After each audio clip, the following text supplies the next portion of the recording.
Constellation, Last Stand Media's conversational podcast, is brought to you by you. If you want to learn how to support our podcast network, head to patreon.com/laststandmedia.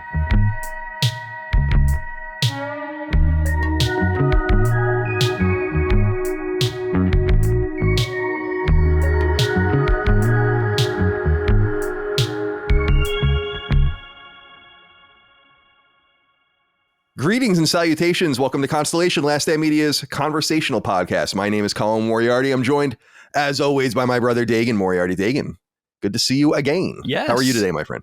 I actually got to see you guys in the flesh just a couple of short days ago. Indeed. That was nice, not having it this was nice between us. It was nice. Right? It was good to see you. It did me good to see you. Same. It was and now we have Pilsners in my fridge that will never be drunk. So I'll drink them in a month. Oh, yeah, you'll be back. That's right. You'll be back. I keep forgetting everyone's coming back because we saw Uncle John for the first time. And I was, which is our Aunt Joni. So our mom has twin sisters, Aunt Carla and Aunt Joni, little sisters. And that's the three of them. And we live near Aunt Carla. Uncle Mike, Uncle Mike is Infamous her husband. Uncle Mike. Aunt Joni lived on the island until last year. And she actually moved to South Carolina. And so even further to the south than I am, and her husband, Uncle John, who we're very fond of, we just don't see him, So I was trying to figure out, like, when's the last time I saw you? It was maybe 7 years or so, 6 years, something crazy. It had like been that. a long time for you. Yeah, and I'm really fond of Uncle John. And Dig, you weren't there, but you would have loved this. Before we move on to introduce the rest of everyone, we have a game with Uncle John and Uncle Mike that we like to play. I don't know if we've ever gone into this before. I don't think we have. I don't think we've ever gone into This goes back to probably the early to mid 90s, and it is a highly inappropriate joke. So basically what it is that Dagan and I would, so imagine me, I'm 10, 11, 12, and I'm with my uncles. I think they're the coolest thing with my older brother. And Uncle John and Uncle Mike would start making this game where it's like, they would list a series of women, right? But like either old women we might even be related to, like old neighbors, old aunts, and be like, who would you want to have? Like, who would you have sex with? Like, and it would be like Mary from across the street, who's like a 90-year-old woman, Aunt Lee, who we're not really related to, but she was like a longtime neighbor down the street, or Angie, who I think is like my grandma's cousin, and they'd be like, oh, and dude, so I only say that because I'm sitting with Uncle John and Uncle Mike. And like a bunch of people, and so, someone's bringing up an old story, and they're like, oh, and Mary was across the street, and Uncle John was like, oh, and I was like, I wish Dagan was here. Oh, I missed it.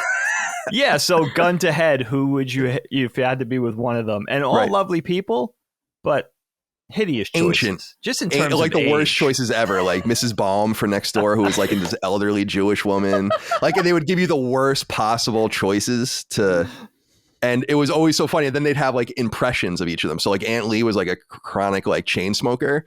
So Uncle John would be like, that's all you got. And she's like smoking through her thing on the. So we got to having Uncle John and Uncle Mike together on the show would be funny because I think they were quite influential on my humor. Oh, definitely. Definitely. And classics, those two. And they just make me laugh. Those guys just make me laugh. With how like just inappropriate they are, and I was telling Dana gets mad at me sometimes with her sons because I'm pretty inappropriate sometimes around the family. I'm used to being the youngest, so like how could I possibly offend anyone? But now there's just a bunch of nieces and nephews and all this, and I'm like, Dana, if you had any idea what Uncle John and Uncle Mike were saying to us, and are probably saying also to your sons probably also play the same game. We just don't know yet. Yeah, we just don't know with a whole new host of horrible neighbors and choices and old teachers and. And if not, you're passing the baton. Shout out to them. Uncle John's also the one that came up with the term meat bag, which is like a famous Moriarty thing where instead of using Tupperware, we just put everything in plastic bags, and he would just hand me like the bags of like chicken cutlets. Me like, you want the meat bag? Anyway, good to see Uncle John. Good to see Dagan this weekend. Good to see everyone. We'll have definitely. Uncle Mike's definitely a good target. Like we can definitely get Uncle Mike. Oh yeah, anytime. No doubt about it. Sure, yeah. He's right down the street from you. No doubt. Yeah. No doubt. All right, let's get the others involved here. Micah Watson, coordinator. My fiance. Where is my fiance? Little Seinfeld reference. We usually keep those for sacred symbols. How are you today, my friend? Yeah, I'm doing well. I'm a little tired. I woke up yesterday and had sleep paralysis. And like that happens occasionally. It's one of those things. But I always forget that after it happens, the next day I can't sleep because I'm afraid it's going to happen again. And so like last night I was up until like 4 a.m. and I'm like, why can't I sleep? I just felt like really on edge. And I remembered I was like, right, you're afraid that you're going to have sleep paralysis. But like otherwise, I'm doing okay because it didn't happen again. So now I've broken the cycle. Now tonight I'll be able to sleep without fear and everything's going to be A-okay. Excellent. I'm happy to hear that. Yeah, I get sleep paralysis too, but I get it bad, but I know how to avoid it, so I almost never get it. And it's which is I just don't sleep on my back. You were saying it happens because you sleep on your stomach. You slept on your stomach, which is the exact opposite for me. And I don't do that intentionally. Like I fall asleep a certain way, but I almost always wake up flipped around somehow. Like I never wake up the way that I fell asleep. So it's hard to prevent it because it's like, well, I know how I shouldn't sleep, but I end up that way somehow. Yeah, that happens. Sure. One of the underlying themes of my favorite record of all time, Dredge's El Cielo, is sleep paralysis. I wonder if the paintings that we have in our house that are painted by the bassist of the band and inspired by 2 songs from that record, I wonder if they're contributing to your nightmares. You should go stare at them. Oh, really? That'll Yeah. help. Yeah, and then see if it makes it worse or better. Yeah. Hang it over the stare at them a bed. little bit. Dustin Furman, executive producer. Good to see you, my friend. How are you today? I'm fantastic on this Monday. I have a rare thing I'm going to do for you guys here. Topic update. This may be the only time this ever happens. Nice. Yep. Yeah. Topic update on movie theater etiquette. Because I've seen 3 movies in theaters since that topic. Mario, Mario, John Wick 4, John Wick 4, Mm-hmm. and then and yesterday, anime Suzume from Makoto Shinkai. Oh, nice. And I have to report 0 issues. In Excellent. fact, I thought it was it was so ironic I brought that topic to the table and then proceed to have no issues at all. Now, here's the ironic thing, guys. One person pulled out their phone during one of these movies and sent a quick text just one time. I think that's okay. Sometimes the enemy is within, though, because it was my own father during the Mario movie beside me. One time. The enemy within, indeed. One time. Killers in and the I house. didn't call him out on it. Because I think there was a thing with my mom's Metro card or something, like loading money on. So it was like a quick situation. He didn't quite want to step out for it. And it was quick. So I will allow it. But it is ironic what was the dimness of the phone? Good question. Tell me what dimness it was on. I would say about half. Half? Maybe a little lower. It was enough that it wasn't the lowest, but it wasn't like a new, the sunlight breaking out into the dark, the Dolby theater. We went to the special theater to see Mario. So it was like the primo experience. But Thomas Dolby. Yeah. But overall, not a bad time at the movie theater these past few weekends. But it's weird. I didn't see any movies for a really long time, and now it's almost been every other weekend that I've gone to the movies, and now I probably won't for a very long time until Oppenheimer, which I will definitely go see in theaters. That looks good. And probably not be able to understand any of the dialogue because that's just how Christopher Nolan movies are. Yeah, that's good shit. You don't need to. You don't need to. Yeah, that's actually really That's what he true. says anyway. Yeah. But Dust, Dude, I love Christopher Nolan so much. Ari Aster's Beau is Afraid comes out next week. That's I heard next it was week. Next week. Didn't it get like a catastrophic review from someone? Oh, I don't know. That's going around. I don't know. I thought I saw someone saying it was like the worst movie, like almost to the point of like being unbelievable how bad it is. And I was like, no way. I don't believe that. I don't believe it at all. Ari Aster's too. It's a genius. You just don't get it. And Oppenheimer, I'm looking forward to seeing that. I never saw the last one either about World War III, Tenet, which I need to. Oh, you didn't see that? No, I know. I never saw it. I watched it again. Didn't like it the first time. Watch it again. And I was like, this is one of the most stylish movies I've ever seen. It's super good. And Denzel Washington's son, I'm sorry, I'm forgetting his name. Amazing. So charismatic, this kid. Guy, whatever he is. Yeah, it looked great. I remember the ads being awesome with like the things going in backwards and like the bullets flying and all. Very, very good. Yeah, I haven't seen one of his movies since Dunkirk, which you and I saw in the theater actually. Together, which was amazing in and of itself. Yeah. I love him though, and Interstellar I always say Willy Wonka is maybe my favorite movie of all time, but if you remove the nostalgia and you're going for pure quality and like what I think is the best movie, maybe like the best raw movie, Interstellar. Good movie, undersung might be movie. The choice. Undersung, yeah, and emotional, makes me cry. Every time. It's all fucked up, and it's all scientifically possible. Yes. So That's say. the fun part. Kip Thorne wrote a whole book about it, which is cool.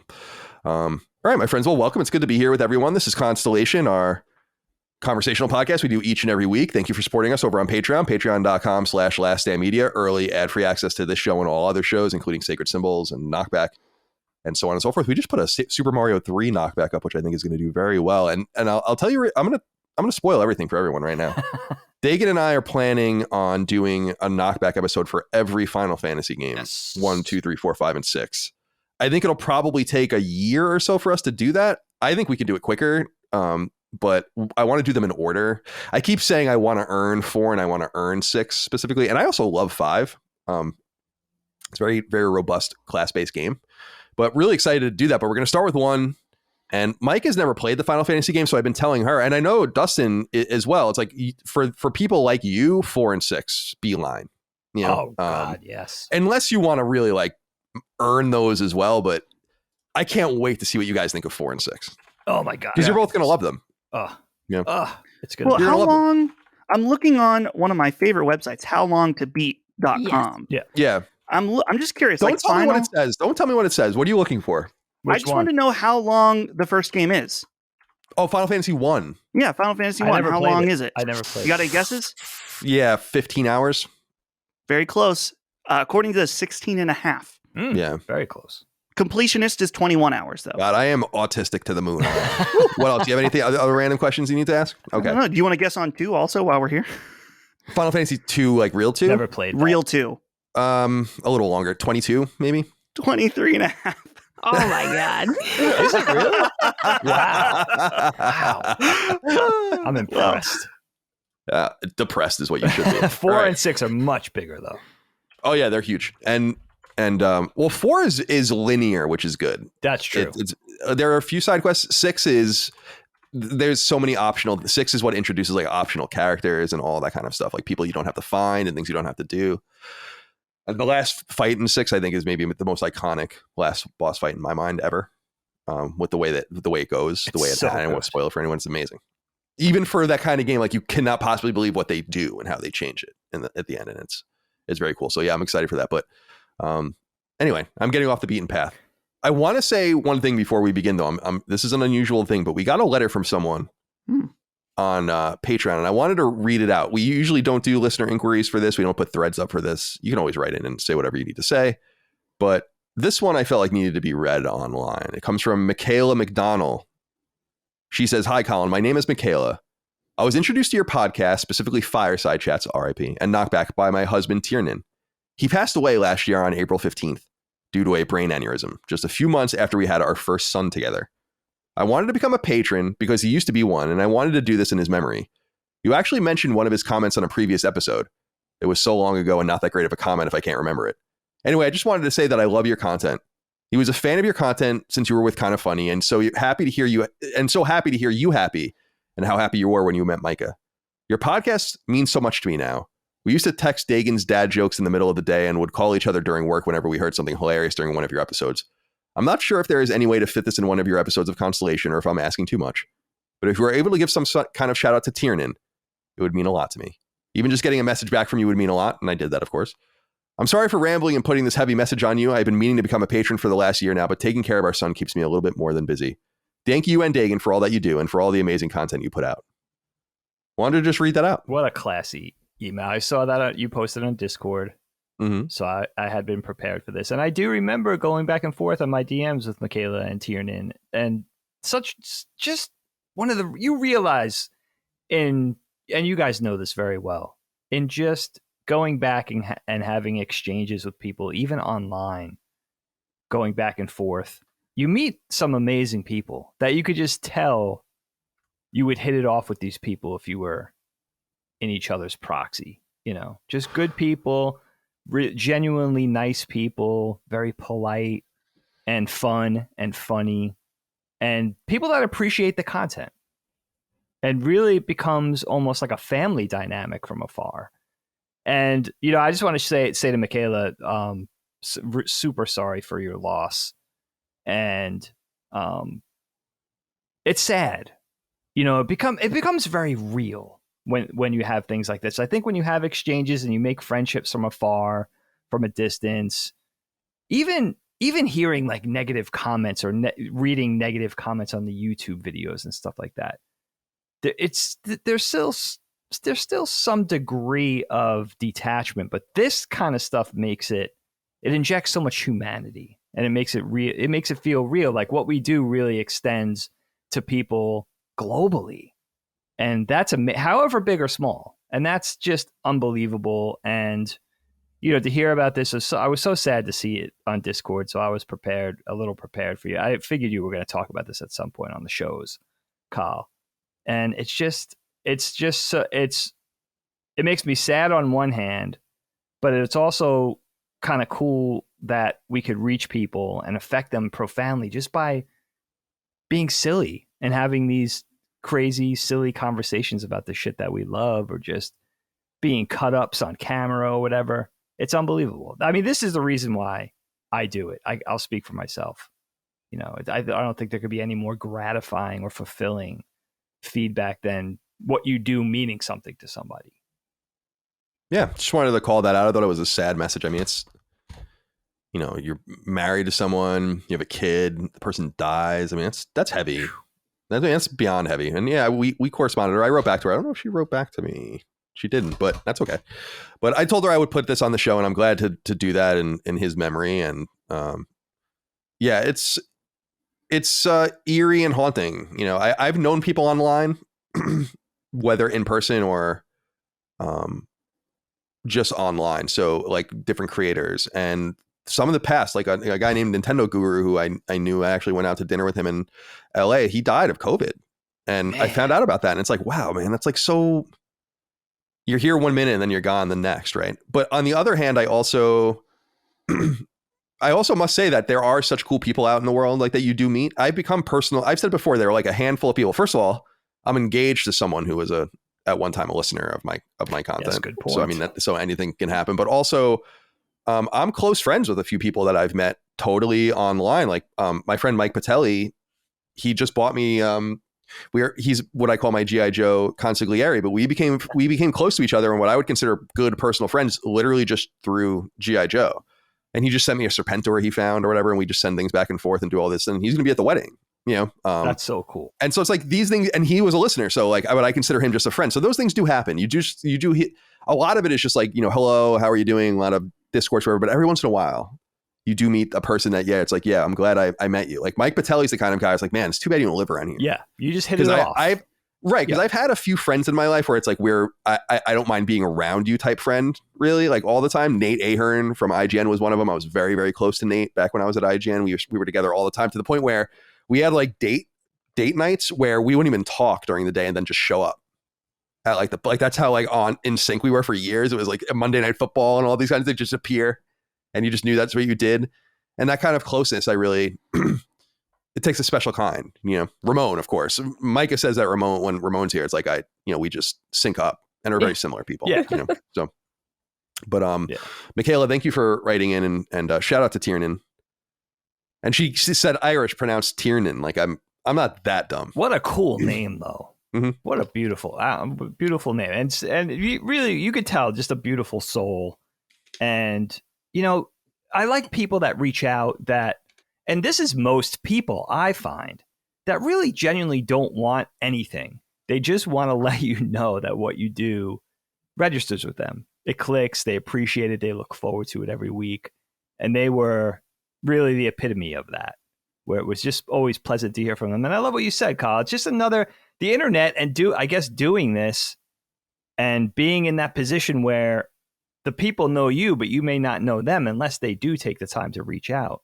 It's another avenue just to meet cool people, the internet, I mean, genuinely to meet people that you would by no other chance meet or get to know or get to hear from. So yeah, I mean, I rest in power, Tiernan, and rest in peace. Cause you never know what life's going to throw at you. We were just saying this. I was just talking about this with our sisters. Like, there's no crystal ball. That's the crazy thing about life. You wake up every morning, like anything could happen. Talk about my topic today, gambling. It's a crapshoot. This is We're living this crap shoot, do we want to use that as a segue? Because I don't know. I didn't know exactly where I was going to go, but that was like some fucking wow.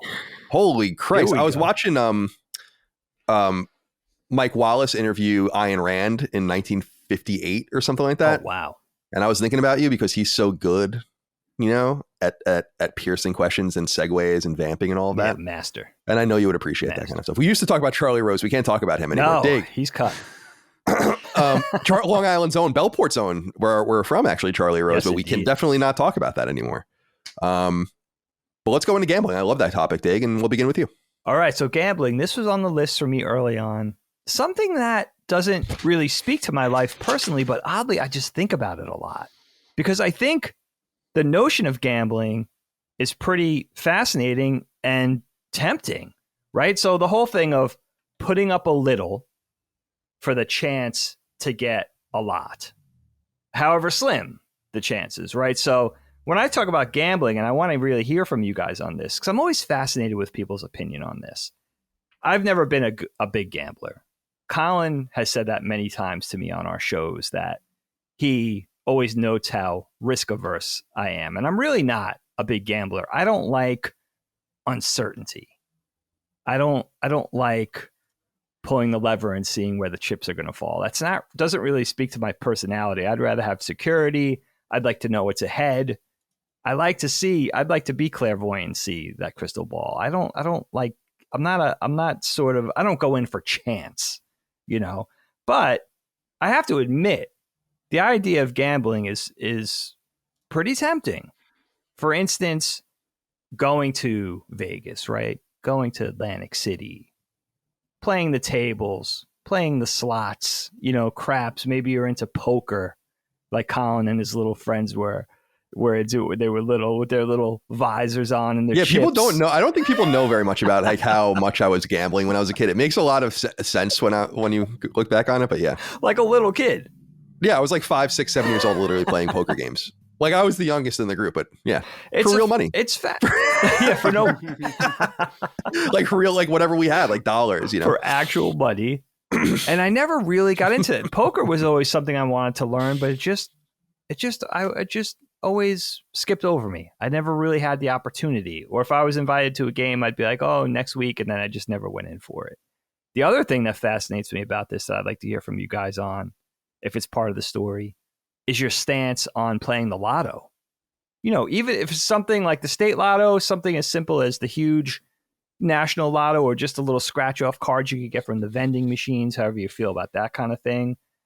You know what I never really thought about gambling until I was in my early to mid teens. And I think what prompted the thought, and what I always think of, it's the oddest connection, but I guess it makes sense for me, is in the first Legend of Zelda game, when you could walk into those little caves and bet your rupees to make more rupees. Mm-hmm. But usually 3 times out of 4, right? 9 times out of 10, maybe even, you're gonna lose money. Burner. But I love the chance that you could walk out with a windfall, So I wonder, there is something amazing that there's just this, whether you're betting on the ponies, right? Or betting on, I don't know, is dog racing still a thing? I think so. Remember Grandma and Grandpa going down to Florida and that being a big part of their betting on high lie, or betting on the dogs, or going to the horse track. But there is something kind of crazy, and you're not gonna, I'm not just thinking about like those degenerate dudes that walk into like an OTB and put down their last $5, and instead of eating that week, they're just going to keep, that. Listen, gambling is an addiction. It's a problem. But there is something kind of crazy, enticing about being able to put your last dollar down and make $1 million off that. It's kind of crazy that any of us could resist the notion to do that. But I've always been, even with the lotto, like my wife, Helene, loves to play the lotto, right? But I'll be like, I'll just make my own money. I'm not going to rely on the notion of like, I'll win $1 million so I could rest for a little while or stop working or something like that. It just seems, I think there's the part of me that, yeah, that's really a cool idea, but also the other part of me that I'm always battling with, that's like the chances are so slim whether you're at the craps table or playing roulette or just playing the lotto at Wawa, that you really, that money that you're putting down is going to lead to anything. But I do remember our grandparents, before I kick this off to you, Micah, I'm going to say, I do remember our grandparents who used to go to Atlantic City on occasion. They weren't big gamblers, but like a lot of people of that generation, especially in New York, the New York metropolitan area, they would just escape to Jersey, go to Atlantic City, on various weekends as I was growing up. I do remember our grandmother winning $25,000. I should have checked in with Mom on this because I'm not sure how she won it. I'm not sure what she was gambling on or what she was playing specifically, but I do remember that excitement of going there for Sunday dinner when they had just come home recently from an Atlantic City trip, and she won a big amount of money. I'm not sure what the 1985 equivalent of 25 grand is today, but that was even a lot of money. That's even a lot of money today. If you came home from Vegas with 25 grand, you'd be super psyched. So let me kick it over to you, Micah. Where do you stand on gambling? Whether you want to take it to the lotto, maybe you know somebody that's into gambling. Maybe you know somebody that's a little too into gambling. I don't know. We all know those people. And, sports gambling, that's the other thing, too. So take it however you want. Sure. I am also one of the most risk-averse people you'll ever meet. I actually just finished an audiobook a couple days ago, Overcoming Anticipatory Anxiety, because I'm trying to enjoy life a bit more and not see every single unknown as danger, because that's just kind of how my mind operates. It's like, we're going to a new restaurant and I don't know the parking situation, and that makes me nervous. And it's like, why am I so nervous about what the parking lot will look like? But that's my life. So I'm really not much of a gambler. But like Colin, I did have some experience while I was young with gambling. I actually told him this recently before we even talked about these topics. Was in second grade, there was a new kid at school and he taught us how to play poker during indoor recess. But then he was like, everyone get out your milk money. And everyone's taking out like the change from their pockets. And he's like, all right, now put your pennies up. And he's teaching us how to like bet. And like the teacher, Miss Lavin, who was just an angel, was like, what are we doing over here? She just sees us sitting in a circle with our money out. And it's like, what are you guys doing? And she's like, you can't play with money. Like, you have to put your money away. But like, that was fun. And I remember being like, okay, this is pretty cool. I got in trouble for it later. But that was my experience with gambling, as a child. As an adult, though, I've just gotten more and more just afraid of risk. Like, I saw a prompt that said, would you want $100,000 today or $1 million in 10 years? And I would take the 100 grand a day, because I don't want to gamble that I'm going to be alive in 10 years. Like, in my head, there's so many things that could go wrong. Great point. And like, am I going to be here? Maybe I'll need the 100 grand tomorrow. Like, it's just one of those, I would totally say, just take the money now and forget about 10 years from now. But that's just how I've kind of like evolved as a person, is being super afraid of any unknowns, and I'd rather have the sure thing at all times. And that's just kind of how my life goes. It's all about the sure thing. It's all about going for that known, entity. But I do think things like scratch off tickets are fun. I think those are fun to throw in like a birthday present, especially. Like, I don't want to earnestly play the lottery, but I think it's really fun when people put those in like your birthday bag, stuff like that, because it's something maybe you wouldn't normally buy for yourself, but it's that hint of chance. Like, maybe I'll win 5 grand off of this. But then there's problems, because I do know someone who won a lot of money, in the lottery, because like off of, a ticket that their brother had bought for them. And then they didn't share any of the money. Oh, no. And it was a huge like rift in the family. And it caused all these problems. And that makes, it's not that I like would never do it, but it does give me a bit of pause of like, if I bought my sister, a scratch off, and she won $1 million and didn't give me any, am I going to have a problem with that? Wow, that's a great point. Yeah. How am I going to feel? How can I'm sorry to interrupt you, but I remember saying, when you told me that story originally, I'm like, how can you do something like that to someone? Yeah. Right? Like that to me is like inconceivable. Seriously. Completely inconceivable. Of course. Dude, the people that sell you the winning lotto ticket get thousands, tens of thousands, and hundreds of thousands of dollars because it's a fucking like, wow, look at this amazing thing. And you don't do that for the person who funded the ticket. I mean, because if I'm remembering correctly, they won $10 million. And the thing was like, they were absurd. They were getting water delivered. Like every week, the Poland Springs truck would show up at their house. Like they stopped drinking tap water. No more Brita pitcher. All right. They were getting Poland Springs delivered. Every party they had was catered. But it was to say that you would do that, but not give your brother even $1,000. Like he gave him nothing out of a $10 million haul. Like that's not. Wow. That's not okay. That's not okay. No, it's not. And then in my head, I wonder like, okay, what happens if I did that? Like, what if I gifted Dustin a lotto ticket and then he like didn't even give me a scrap? It's like, am I gonna salvage that relationship, or am I gonna be like, see you later, bucko? I love that. I mean, this could be a separate topic. I'm gonna be devil's advocate here, guys. I think you give a scratch off ticket or whatever sort of lotto card to somebody, you assume the risk of that happening. You know what I mean? Just don't do it then. But wait a minute, because I have to push back on this devil's advocacy because it's like I said earlier, when you sell a winning lottery ticket, you get a piece of it. If you sell a $25,000 lotto ticket, you do. Like you get the that's why places are like, people have won here. That's the multiple incentive. There's like an incentive, but if you sell like the winning Powerball ticket, I'm pretty sure you get like several $100,000 or something. That's pretty awesome. And I'm almost sure that that's true. Like, in fact, I'm positive that that's true. So to me, it's just like, it seems, I'm not saying, all right, someone gives you a lottery ticket and you win $10 million. I'm not saying you give them $5 million. Right. You probably should give them like 50 grand. A cut, yeah. Exactly. Like nice some amount of money, I agree. Buy them a car. Yeah. I agree, but there's no rule governing that. No, not just morality. No, Pure morality. Just human decency. Like, because I don't like, for me, and the thing of it is that like, we were just like pretty average people. Like, my neighbors had money. Like, the dad had a good job. The mom was a stay-at-home mom, but they were not millionaires.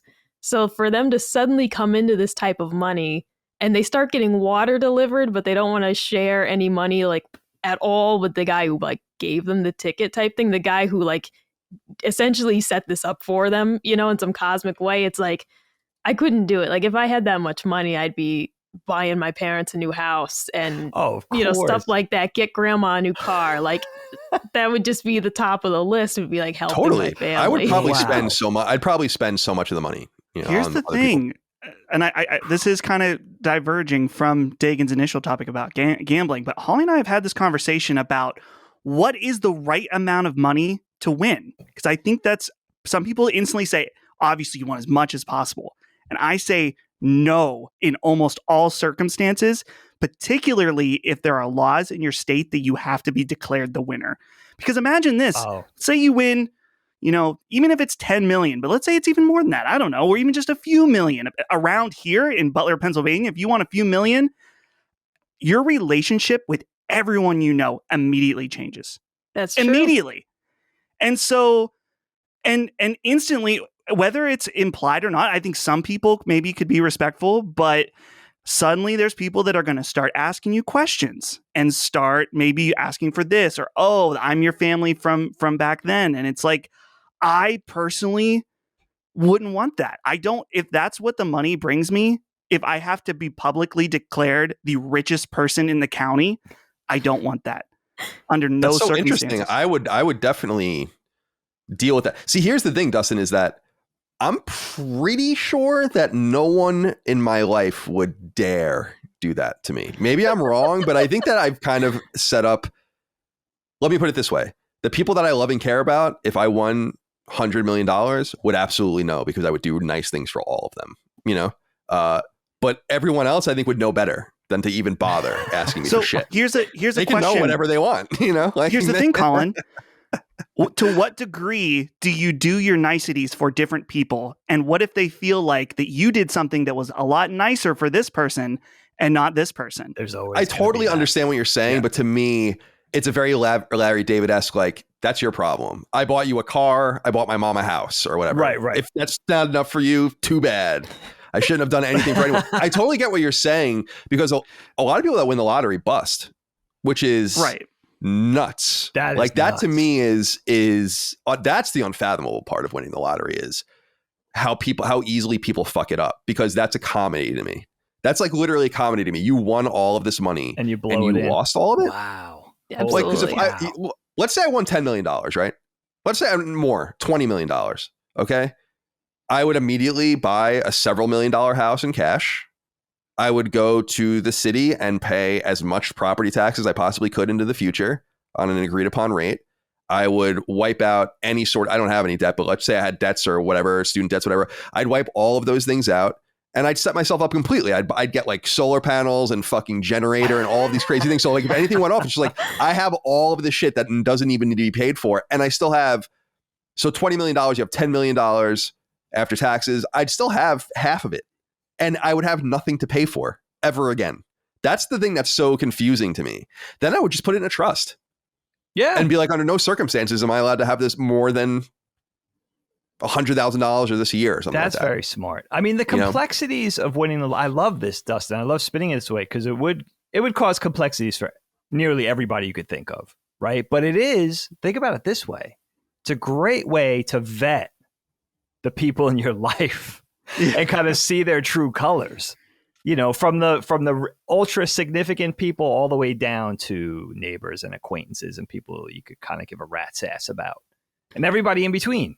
It's a great way to kind of shake it out and see the true nature of the people in your life, because I think for all of us to some degree, money talks, right? But I think it also brings out the true nature of people, like the villain that Micah's talking about. I mean, that dude is a villain. That money's also cursed if you do shit like that. You're cursed. Oh, absolutely. And I am, though, with Dustin to a certain degree about, like, I think there is a right amount to win, because this drives Colin crazy. But whenever we talk about, like, if you had 3 genie wishes, which could be its own topic someday. I hate it. I hate this I always say, like a third wish for like $1 million. And Colin's like, you could wish for like $1 billion. I'm like, but $1 million's enough. Tell him what else you said. $1 million's enough. Wow. Tell him what else you wish for. Sweet, actually. Oh, okay. What my other wish is? Yeah. Like a propeller hat. Like, you know those like colorful like hats with a propeller on it? Like Homestar Runner. Yeah, exactly. I'd want one of those.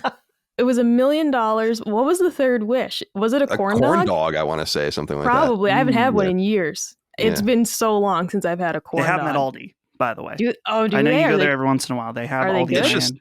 Yeah. Oh, yeah. Imagine dealing with this person all the time. Micah, I feel like you can get those two things on Amazon while we're talking.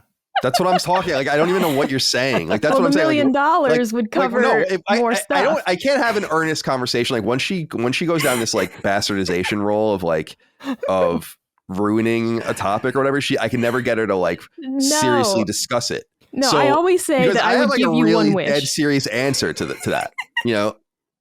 And you're like, man, I'm on $1 million and a propeller house. No, like, I remember what it was. I remember what it was. I wanted to learn how to whistle. Right. And you said that was a real waste of a wish. And I'm like, but I have spent my whole life trying to learn how to whistle. Don't you understand you can hire someone to teach you how to whistle with the money? I can't do it. My whole family can whistle. I'm the only one that can't. And they taunt me with it. I hope you never get any wishes. They'll come visit and they'll start whistling away. And I'm just sitting there and I can't do it. Like, you don't know the life I've lived. If I had a genie here right now, I'd wish for a propeller hat, a corn dog, and I want to learn how to whistle. And you don't get one of the wishes. Out. The money's out. Yeah. If Micah got 3 wishes and she was, and she wished for those 3 things, she'd be out. You're done. It's a bridge. If like we had that kind of, that's what I'm trying to tell her. Like, no, let's have an earnest conversation. You have this, and you would do something like that. You would do that to me and everyone in your life. That to me is pretty, like, you could change everyone's lives to any degree you want, even people you don't know. You could wish for you could wish for fucking no poverty, but you're no worse off than you were before. Oh my god! I'm not wishing for you to like have less money. I'm just not wishing for more money. I'm coming up with this idea. I don't think it's a very good idea, but it's almost like it's like one of those things like The Leftovers, where it's like a really supernatural thing that happened in real life, where like people are occasionally approached by like this genie like like this genie, like, I don't know, apparition that does randomly grant people wishes. Right. Like just appears and randomly changes people's lives and does all that kind of stuff. I think they did a show like that called The Windfall back in the day, if I remember. Anyway, I don't know. Yeah, go on. I have some thoughts about gambling if we want to go back to the original topic here. By the way, lottery is gambling, so I don't think we're away from the topic at all. That's true. Lottery is gambling. Yeah. Like 100%.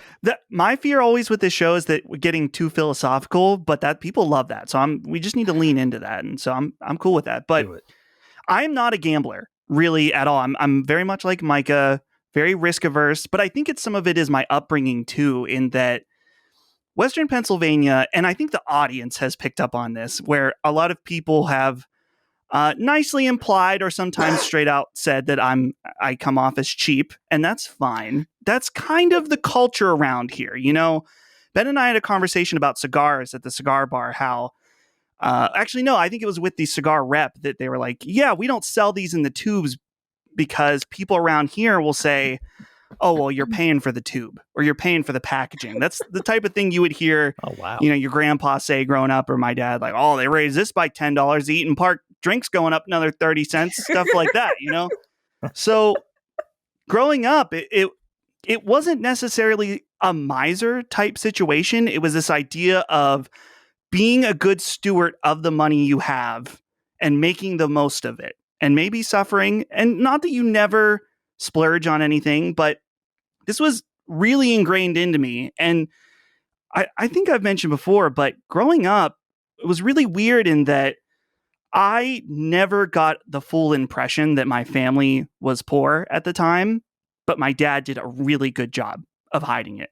I always think of this story that I found out years after, where my dad's prized thing growing up was his CD collection. And in fact, in high school, eventually, he had over 1,000 CDs on our wall, stuff like that. That's a lot. Wow.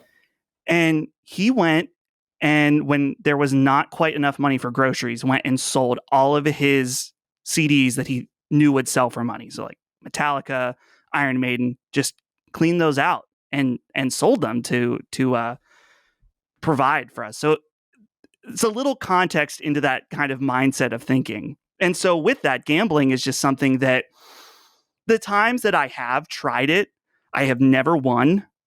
And obviously that's if you're gambling, you're most likely going to lose in most scenarios. Obviously there are some games that are more favored towards you, but not necessarily a surefire shot. And so the times I've gambled, like in Vegas was the first time that I tried slot machines. We were there for Holly had a college event thing. And I think we didn't even spend that much. It might have been $30 or $40. We were really poor because Holly was in college at the time, and totally lost everything pretty, not super quick, but just playing slots. And people say, well, you shouldn't play slots, but I don't know. I didn't want to play a table game either. I couldn't really afford to spend any kind of actual amount. It is thrilling though, in that seeing someone win firsthand, it does give you a little bit of that gas in you to give it a shot.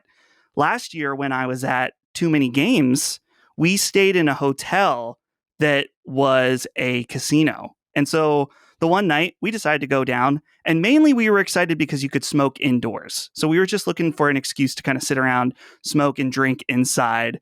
Just, boys being boys. But our friend Sabrina was there, and she hung out with us that night, and she ended up winning like $150 on slots. Maybe it was 100.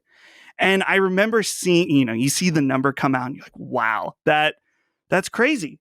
And she had never gambled before, and she just, I don't know, was in the right place, right time. And so I can understand that draw.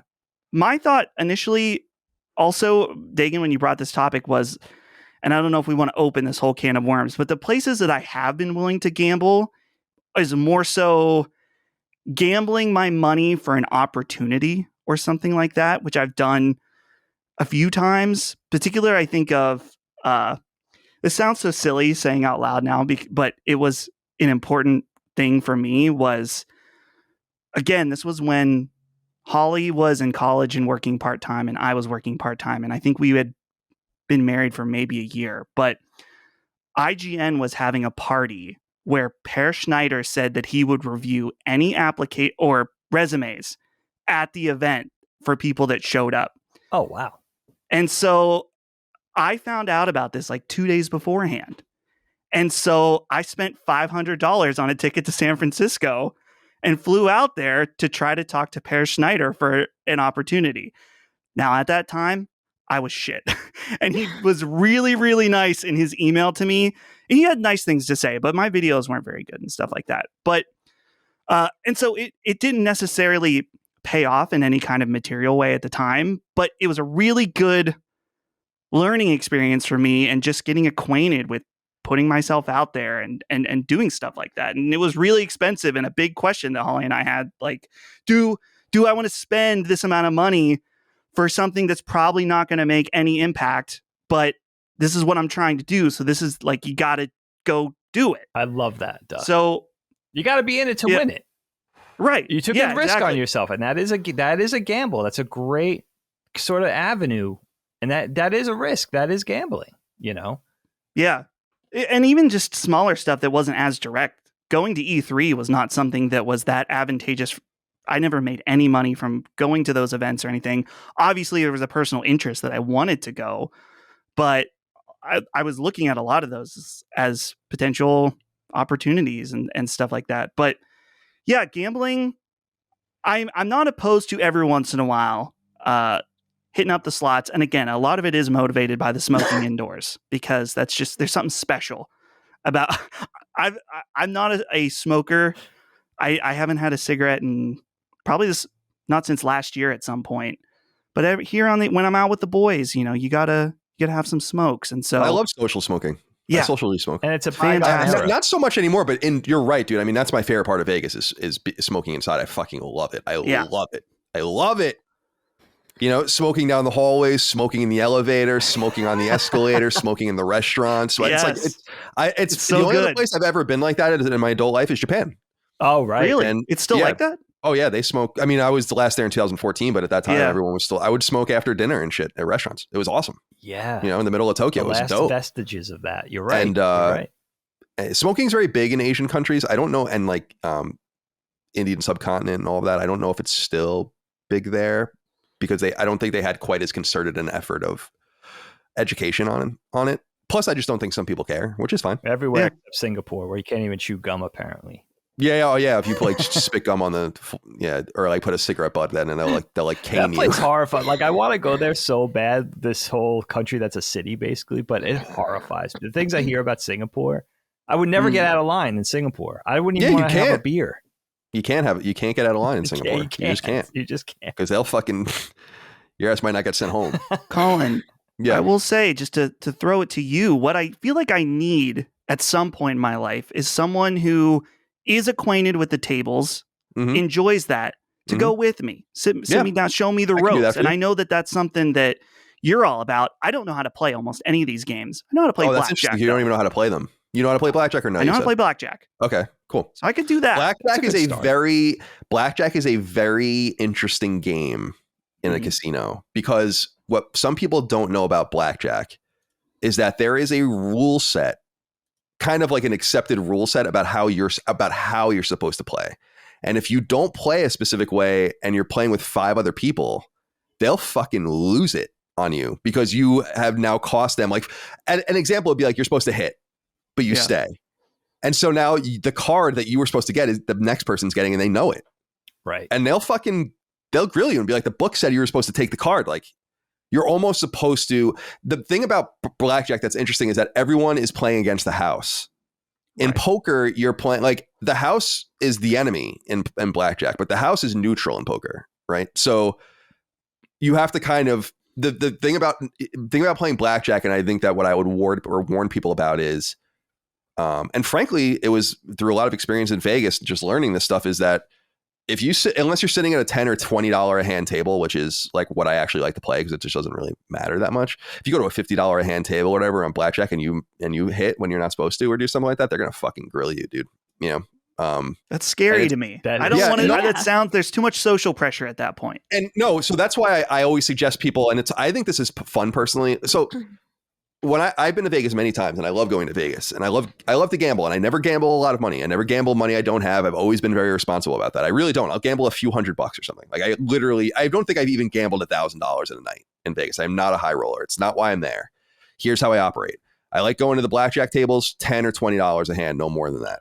At these tables, you usually have friendly, well, first of all, you have fellow casual players, and you get to meet a lot of really interesting people. I've met so many interesting people in casinos, had fucking amazing conversations with just random people. You'll never see them again. Right. And they have dealers that are like very friendly, like dealers where it'll be okay to be like, what does the book say? And they'll tell you, the book says hit. And so, but if you go to a serious thing and you ask the person that, first of all, some people will probably yell and be like, that's bullshit. You're not allowed to get that kind of help. And then they're going to be mad at you if you don't play by the book or whatever. Poker is more interesting. Poker's, whether you're playing 5-card or you're playing Hold'em or whatever, and they're all different games, and they're very, you don't understand how to play poker either, you said? No. Poker's very easy. Like, it's hard to play because there's so much depth to it in terms of strategy and holding and bluffing and doing all that kind of stuff, but it's very easy to understand.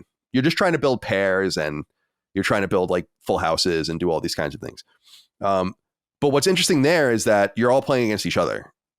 So the dealer just knows what to do, turn, river, all that kind of stuff. And you're kind of facing off with each other, calling each other's bluffs literally and all of that kind of stuff. So if you want a more adversarial game, I don't like playing poker in a casino typically. I like playing poker in friendly settings because poker in casinos is very serious and people will take you.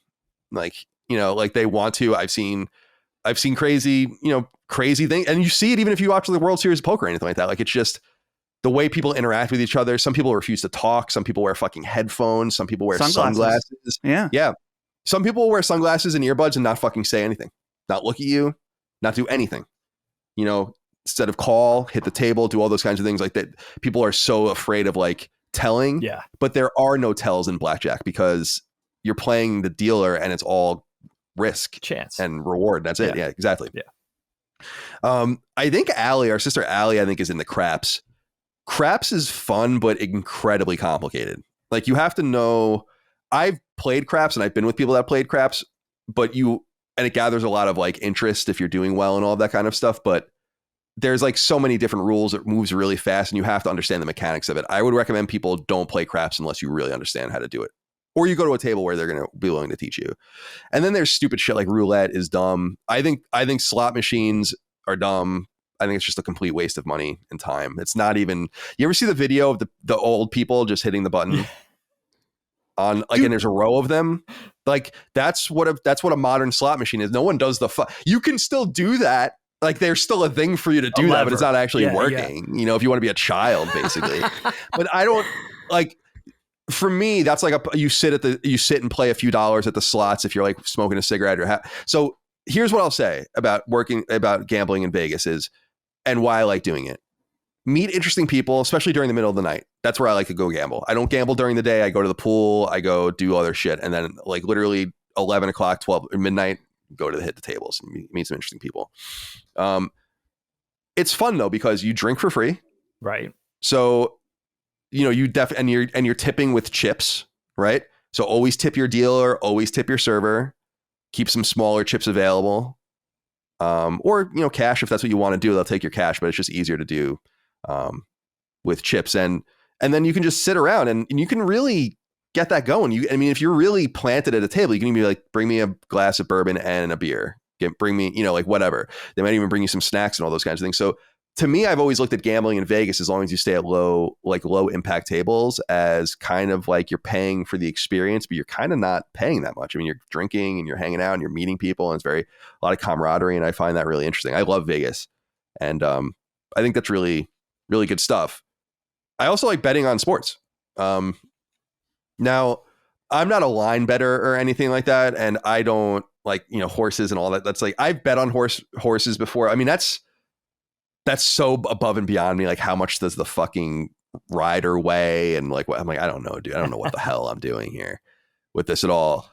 And a lot of people lose a lot of money doing that stuff as well. And I've never done OTB either. Dave, have you ever done OTB? No, I've been in there before because I have to keep this brief, but I lost a paycheck on the street from an animation studio I was working at. I don't know why I didn't have direct deposit at the time, but they would hand out the paychecks. We were in the office, and I would run to the bank and deposit it. And I lost it on the street. And part of that route from the bank to the animation studio, there was an OTB on the way. So I walked inside to see if anybody grabbed it, was holding the envelope. And it turns out my boss found the paycheck on the street in front of the OTB, by the way. And when I got back to the animation studio, I was crestfallen because I was like, shit, I just lost whatever it was. And he came out and he was like, Moriarty. And he was like, I found this on the sidewalk in front of the OTB. OTB is off-track betting for people that aren't familiar, so you don't have to go to Belmont or dude. Whatever. It was like a movie walking in there too. It was like everybody all the cast of characters that you would suspect. It was like the Mos Eisley Cantina in there. Everybody standing at the window. It looked like some of them were wearing rags. Some of them looked like they were on their last legs. Some of the holes in their shoes, like everything you would expect at an OTB. But no, I've never really bet on any sports at all or races. Yeah, I love bet, so I love just doing straight up picks, which are not very valuable because people used to have to pick on a line, 3.5 or whatever, and win by this many points. It's something I've been trying to explain over the years to Micah, like how it all works. Because like you're picking a team, but the team has to win by a certain amount of points or whatever, or lose by a certain amount of points, and there's like all these interesting things. But I do like doing that in Vegas, picking just games. I also love, and this is more applicable to the apps, but like how you can just bet on anything now, like the fucking coin flip, the next play, like all sort. Dude, it's like crazy, like how much you can bet on anything, and including things outside of sports. There's a robust betting market in the United States for elections.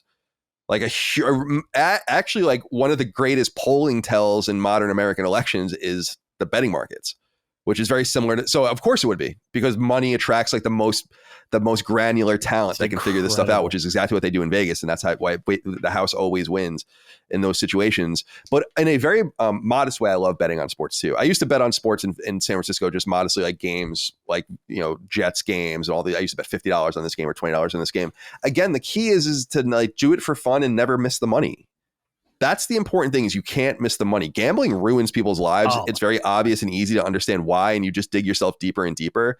The important thing is to know when to stop and to like have that line, because then you're never chasing the money. I have never won any appreciable amount of money gambling ever. I walk out of Vegas down or neutral maybe sometimes, but never up. I've never walked away and when I won $10,000 this weekend at Vegas. Like I know people like that. The reason is, and this is why I wanted to say it, is because I never play big. And Dagan they said early in gambling, in the gambling topic, that he doesn't really embrace, tempting fate and risk. But the reality is you can't lose big in gambling unless you bet big, and you can't win big unless you bet big. So people that lose big are trying to win big, and they dig these huge holes, where people that are just kind of doing it for the fun of the game. This upcoming season will be my 11th season playing in Uncle Mike's friends, fantasy football league. I've never even made the playoffs in that league. So I've lost thousands and thousands of dollars playing in this league. I do it because it's fun. Right. And I don't really care like about the money. Like it would be awesome to win, but I don't really, I know it sounds weird, but I don't really get in for that. I'm too risk averse in some way for that. What's funny is that my risk aversion goes away when I am able to properly prepare myself for bigger moves. And those moves happen in life.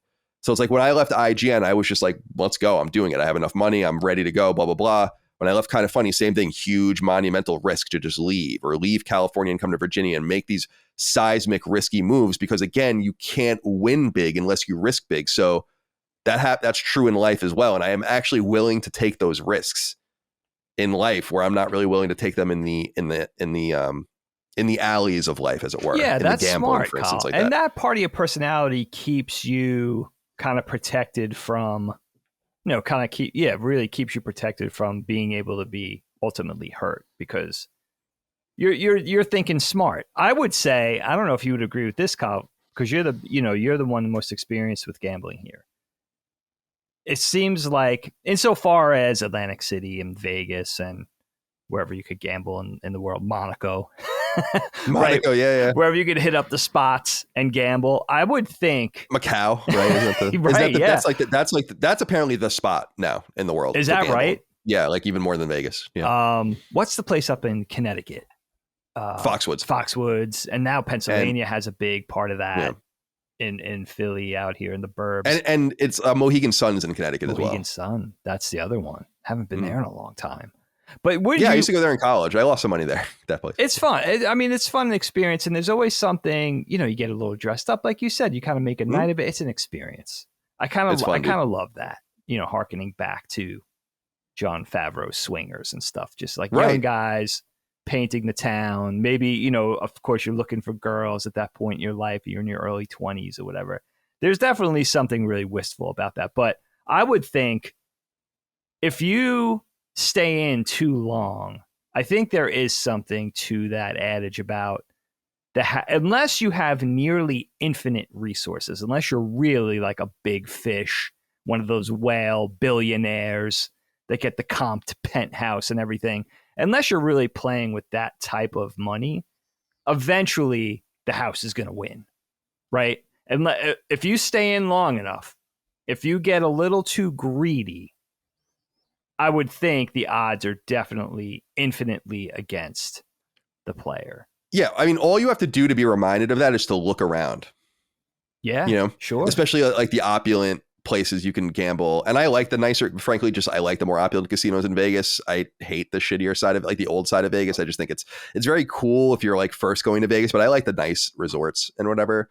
And it's like, look around. You don't think the house wins? The house definitely wins. Everyone goes there knowing that the house is going to win. You might be able to get your payday. And I've seen amazing things in person. And I've said before, like one of the best people watching experiences you can. So I think it's in Matrix 2 where there's like all the screens that they see. Like there's the guy, the architect, and he's in front of the architect. Sure. Yeah.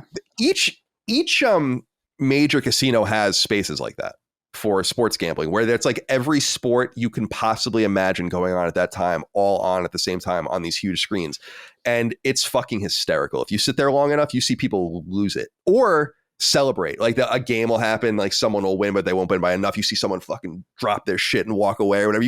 It's so fun to like people watch, but you don't want to be in the pit being one of the people. Oh, you can totally risk it and do it if you want, but I don't recommend it. But I think that Vegas is a great thing to place to people watching. What I love about Vegas the most is that there's just no judgments. There's all sorts of shit going on all around you all the time. There's fucking prostitutes everywhere, debauchery, gambling, eating food, people beer buying. At 7 a.m. Dude, no one cares. Beer for breakfast? No, it doesn't matter. There's like all these beautiful restaurants, these places that are beckoning you. Some of the nicest stores and shops and boutiques in the entire world being like, oh, you just won your $100,000, come buy a watch. That's literally what's going on around there. And there are people, that's why I'm saying, if you're willing to go to Vegas and bet big, you're probably going to lose, but you could win. And like I said, I've seen amazing things. I was playing blackjack at a table in the middle of the night. A dude came up with I've said this before, I think on the show, I came up with an entire tray of chips. It was probably, I would say no fewer than 50 grand or something like that. Put it all down, played a straight up hand, $50,000 all in, one left. Wow. I was like, that is the most balling thing I've ever seen in my entire life. Like, he just played everything he had. He was also drunk. That was the other thing. And he was just like, did it and just left. I'm like, I wonder if he even remember. And then had literally, so he had his like, they'll give you a tray if you have enough chips. He had like a tray and then they gave him a whole other tray and stacked it on top of the tray. Right. So, and I was like, that's incredible. But he folded, that dude just won an amazing amount of money, like right in front of me. But then I've been at tables where, and I've said this before too, it's a faux pas to like comment on anyone's gambling. Like, you probably should maybe save your money or whatever. You don't comment on that kind of stuff. But I was with a woman at a table who was fucking bombed and was losing so much money. And I'll never forget that. And I said to the pit boss, I was like, she's like, should someone say something to her? And they're like, it's not our place. That's not, they're trained not to do that, right? Nope. They have like, the freedom totally to do neutral, that. like do whatever you want. You want to keep making horrible bets? We'll take all of your money. Happy to do it. And she was going to the ATM machine and coming back and buying more and more chips. And I remember that too. And I think these things are like really instructive. I remember that very well. It's predatory, but it's set up to be, you're in there of your own accord. You're getting loaded of your own accord. You're betting, you know what I mean? So that's the thing that concerns me. I knew one guy, a very close friend of mine still in my life, and I don't think he struggles with this anymore, but he concerned me with with the online sports betting. He was a little too into it. He was a little too into the thrill, the endorphin rush, the risk, whatever. But at that time, probably in the mid-aughts, is when it occurred to me, and I'm sure it's even worse now, that the online gambling thing is such a blight in the fact of it's so predatory. And now with just being able to gamble with your credit card on anything. So you're gambling with money that you don't even have. And the ease of it, just logging onto your laptop, right? Yeah, it's I won't do it. I won't do any of the online stuff. I won't do it. It's crazy.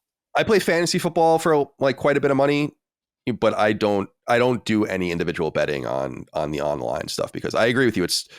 It's way too easy. And I can see people getting just dragged into a hole.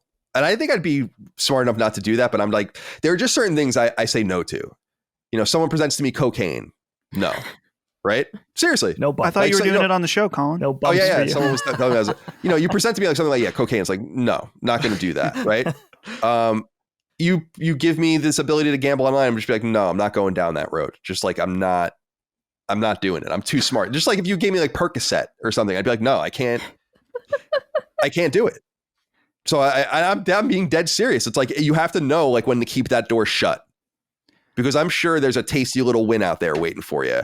That's going to give you like that's like the little taste you need. And before you know it, you're getting sucked in and further and further and further. And by the way, I'm a huge sports fan and all of the I love Barstool and Pat McAfee and all these things. It's hyper focused on gambling, hyper focused on it. They have entire shows about their bets and all of these different things. Fantasy footballers, the Fantasy Footballers is like one of the biggest Patreons in the world. Wow. Bigger than our show, and we're one of the biggest Patreons in the world. That's big. So yeah. It's like, I know, dude, you see commercials constantly. It's all about the money gambling and Dig. I think, and you guys will maybe know this is like, gambling has increased the value of sports in the world so much that it's like an order of magnitude, basically. Like football was worth this heinous amount of money. And now that everyone can gamble and you don't have to be in Jersey or Vegas or somewhere random to do it, it's just like, boop, now it's all worth this. And you're seeing it. The Broncos selling for $4 billion, the Redskins or the Washington Commanders, $6 billion a year apart. As a direct result from the profitability and the popularity. I would say, honestly, it's a more valuable franchise, but also, yeah. People, it's going to be harder to get in and there's going to be more and more money to extract it from it. And a lot of it is coming from gambling funds.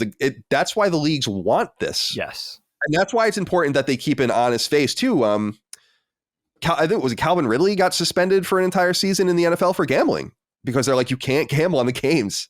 We can't have this Pete Rose shit going on. Pete Rose, man. No one learned. So, yeah. Anyway, is there anything else to say about this? I thought it's a fascinating topic. I love it. Good shit. I have a little tangent, side note. Colin, you mentioned about not opening cans of worms. Like you just agreed you will not do that. After the topic I did of YouTube rabbit holes, someone in the Discord said, hey, you should check out, it's big in Japan for people to do competitive food eating. Particularly these girls do it. And I see this thumbnail of this cute little Japanese girl with a stack of pancakes. And I said, dude, I can't do that. Can't be watching these cute little Japanese girls eating obscene amounts of food. It's just, that's a barrier I'm not willing to cross. And so in that way, I can relate to you with online gambling. Oh, you did? Good, I'm glad. Yeah, you knew your limit. I'm sorry, go ahead. Oh, because Dagan's asking, I didn't do it. It's funny because it was the thought of, I am very curious about this. And I guess it's not obvious because anyone can have a kink about anything. I don't have a kink about small girls eating food, as far as I know. But I was thinking, if I watch this video and then I start getting recommended all these cute little Japanese girls eating a bunch of food, I mean, Holly's going to see this and be like, what's going on here? So I told Holly, I said, I want to know how much can these little Japanese girls eat?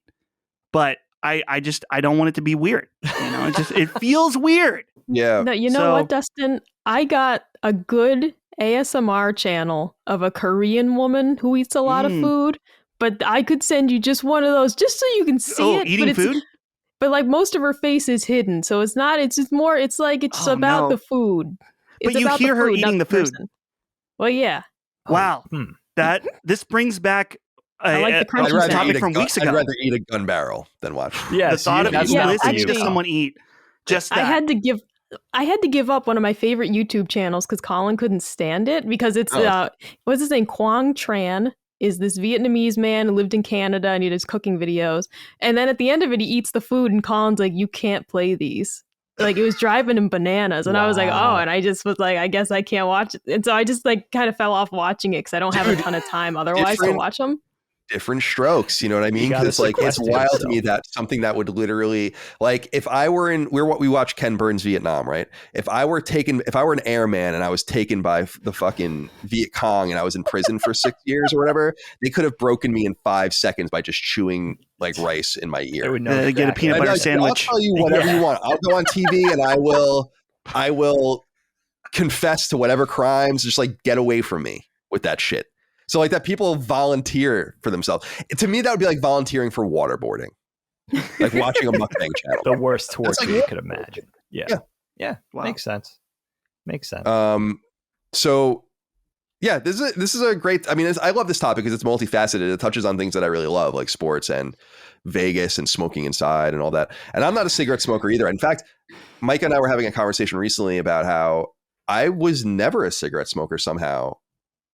I was never into it. I've always found cigarettes to be really harsh, like so much harsher than They are weed. harsh. They could be You know? definitely harsh. Like it's crazy to me that a person will smoke a half a pack or a pack of those a day. I'm like, dude, I smoke a bong, and I'm like, damn. And a bong is like way easier to smoke than a fucking cigarette with all those chemicals or whatever. So It's tough. Yeah. in fact, I haven't. I smoked a pack a day for a while. Oh, blur What, that what out. do you got? You bong there? Yeah, I like the it. beat. It looks like a goddamn science beaker. Or a penis pump. Something Oh, to wow. stick your dick Could in be or a something. penis I pump. don't know. Swedish. Yeah. Goodness penis gracious. Larger. I'm trying to look at my notes here. Is there anything else that? Yeah, I You think know that's what? space. I'm sorry. Go ahead, please. The one thing I wanted to mention when it comes to sports, every week during football season, Colin and I do our pick sheets. And I just keep it simple. We just pick who we think's going to win each game. Mhm. And a couple times a season, Colin's always like, we could bet like $1 a game. And that's where I'm like, I don't want to do that. And like, so Colin definitely has like the heart of a gambler. And it's on a small scale, but it's like Mhm. maybe 3 or 4 times a season, he'll be like, we could just bet $1 a game. You know, and I'm just like, I don't want to. I just want to have the you pick got to do sheets. it. But I don't. But also, I've won 2 seasons in a row. So in Mhm. reality, maybe I should have. But like, I just want it to just be simple, innocent fun, no money on the line. Yeah, I get it. I get it. Just keep it pure. I think like Uncle Mike and I, Uncle Mike and I gamble together a lot on football and like with squares and all that kind of stuff when we play in the Super Bowl and all the rest is, I think he and I just agree that like just a little bit of skin in the game is good. Yeah. You know, like it's all good. Like You're extra invested. right. It just makes it a little more interesting. I like it. I think, which I appreciate. I forgot to bring this up as a postscript for, I want to say 5 years, let's say, in San Francisco. I was in a weekly poker game. I don't know if we probably brought this up in the past. So probably from like 2010 to 2015 or 2014, something like that. I played, it was mostly focused around IGN, but most of these people had left over time. So it was my friend Nate, Scott Skinkowski, Charles Oniette, who I used to work with at IGN, and just a bunch of our friends. And we would meet every Friday and sometimes every other Friday at my friend Nate's house, his apartment in the Haight and in San Francisco. And we would play, and it was $20 a person. And so if you won, you could win like $200 or whatever. And to me, it was exciting. And I'd win once in a very rare while. I'd try to split the pot. I was notorious for that. If we would get down to 3 people, I'd be like, it's getting late. Let's just each take $70 and get out of here. You know. And in fact, a bunch of them were together playing poker recently. I haven't played with them in years because I'm not there anymore. And they texted me because they were like, we were talking about how you would always try to split the pot. To like try to like, because they were like, Colin, basically I would go with a bottle of bourbon, which at the time cost $20. I can't believe you can never get a bottle of bourbon for that cheap anymore. Bullet bourbon.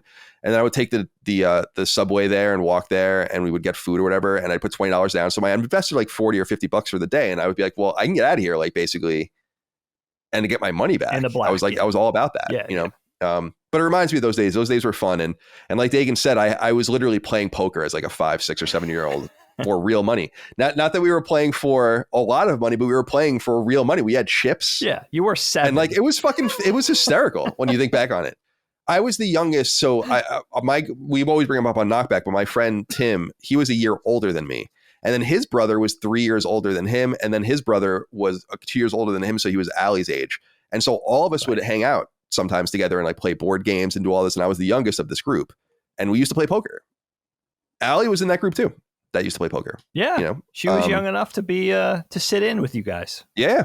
So it was and Chris and Mike. So yeah, fun times. And I never really thought about how, like, there's no doubt it's a funny story, but it probably is a meaningful experience actually, to like have been exposed to the very idea of gambling at such a young age and like earnestly doing it. Being like I remember going to like my sock drawer where I'd have like dollar bills and be like, I'm going to take $2 and like play with this. And that was like a big investment because in my mind, each dollar was the G.I. Joe, as I've explained in the past. That's right. You had you could associate. I had this like made up thing where a G.I. Joe was $1 and then mom would like pay the rest of it. Garage sale G.I. Joe was $1, right? Right, Maybe exactly. If you got lucky or whatever. Micah, then you'd win, man. I was so excited about it. It was so fun. you guys are talking about your earliest experiences gambling, and I was trying to rack my brain, and I remember it. It's so easy to think of. When mom and dad would pay for like the bingo nights at elementary school. Oh yeah, right. That's gambling because you're sitting there with your bingo card and your chips. I never won. We never won a blessed thing. And that's probably what put me off of gambling for my life. It was like, I never you had like the won marker, like the big marker that's made for for poker. Or, yeah, like the dotter. Right. And they have the basket of ping pong wheels or whatever, of balls that you pull out and you call the number. I never got it. I never made 5 in a row or whatever. But Micah, I think it would have been really funny if your teacher got in on. Like, let me see. I got a couple of bucks on that lunch money thing. Let me get in. Yeah, everyone's got their milk money, their 50 cents, and she could have gotten in on that because she probably would have won. I mean, I would hope that she had the mental capacity to beat a bunch of 7-year-olds at poker, but maybe she wouldn't have, and maybe that would have just been its own disgrace. I can't say. There's always that one kid in the schoolyard that just knows he knows a little too much about how to hustle. Like he was shown a little too much at a tender young age, and he's just definitely imparting it to all his classmates. Definitely. Yeah, and I think, I'm sorry, go ahead. I was just going to say, meanwhile, my mom would take the chips out of the Yahtzee set because we weren't allowed to gamble. Because, like the Yahtzee boxed game comes with chips in it. I remember that, yeah. And it's so you can put a little bit of betting in it if you want. And she, we weren't allowed to touch those because like we weren't allowed to do anything like gambling or betting related. So it's like not even with Yahtzee, not even betting on like a popsicle. It's like there's no betting in this house. Smart. I wonder if there's some connection of being an old, like considered an old soul, like a lot of people have considered me in my life, and being the youngest, because you're of like whether in a family or just in a group where you're being brought up by people that are older, so you just come off as older. Like I'm reminded of that kid in the show Modern Family. I don't know if you guys watch that show. Yeah, it's like the I think he's gay, but I don't know. It's Al Bundy's son. Yes. That character. Yeah. He's awesome. Yeah, I think he's so funny because he's basically like a grown man, but he's like 13 years old, but he's like very put together. And I wonder, it's like he's kind of like one of the youngest in that group. So maybe it's a similar kind of writing flair, but nonetheless, that was a great topic, Dave. Fun, you guys. And a lengthy one at that. All right, let's see who goes next here. Michael, let's hear from you. Oh, all right. Yeah, so this is a topic. I've been waiting for this specific group to be together again so that we could do this topic, which I wanted to frame around, for me, turning 30. Now, Dustin and I are both approaching 30. And then as a broader subject, like milestone birthdays, because as Dagan approaching 50, Colin in a couple of years approaching 40. And it's just been on my mind a lot because the reality is that I'm much more comfortable about turning 30, like turn 30 in July. And I'm becoming more and more comfortable with it the closer I get to it. And a lot of it I'm just realizing is the realization that I'm just still the same person. There's so much stuff aimed at like women, especially of like, you can't wear this after 25. You can't wear this after 30. And I remember being younger. And I'd see articles like that. Like there was one specifically that was like, you can't wear Ugg boots after 30. What? And I was bummed because I was like, I love those boots. They're just warm, cozy boots. I have to throw them out. And then like now I see something like that and I'm like, fuck off. Like you're not going to tell me I can't wear winter boots after 30. I got to switch the old lady like LL Bean duck boots. Like get out of here. I'm going to wear what I want. And it was just one of the biggest things about becoming comfortable with getting older is the realization that I I'm still myself and I don't have to arbitrarily become old. And it's also just not what it seems. Like I just don't feel old. Like it's one of the, everyone tells you that, but it's not until you actually get there yourself that you realize like, oh, like really you feel quite the same for a long part of your life. And even like watching my parents, they both turned 60 these past couple years. That was a huge kind of like eye opener for me because, you know, you watch your parents get older, but you're the focus of their life. Everyone's asking you what grade you're in. Everyone's asking you what college you're going to. Your parents are kind of in the background when you're a kid and a teen. Sure. And then you realize a certain age, like, wow, my parents are getting older right alongside me. And it's like the blink of an eye. My parents were in their 30s and now they're in their 60s. But they seem very much the same. They're still very active. They're still funny and like, you know, fun to be around. And that really opened my eyes to, wow, 60 is not as old as I thought it was. Because here are my parents still just out bebopping every weekend, having fun, you know? So as I get more and more okay with turning 30, I've just been reflecting on it a lot and realizing how silly it was, like when I turned 25 and started panicking that I'd start getting wrinkles and, you know, stupid shit like that, that first of all, like, who cares? But it's also just like, man, everything really is okay. Like, I feel great. I'm healthier now than I ever have been because, like, the past year I've been getting into fitness and everything. Like, the reality is that I'm going to be healthier at 30 than I was at 25.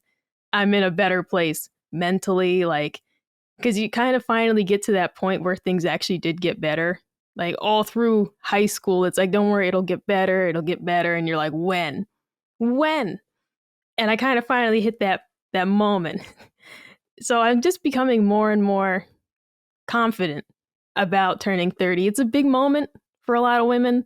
People kind of start to look at you like you're old, like, you know, you're the meat that's been left out for a day, the butcher special, you know, and it's just, it's tough. It's tough to feel that way. It's tough to feel like maybe you're not hip and with it anymore. The kids are doing the middle parts and I'm still parting my hair on the side because I look like an idiot with a middle part. It doesn't work. And the kids think I'm old, but it's like, you just don't get it. It just doesn't work. So like you have to kind of shed the idea of staying trendy was a big part of it for me. Letting go of like, I'm going to wear what I want.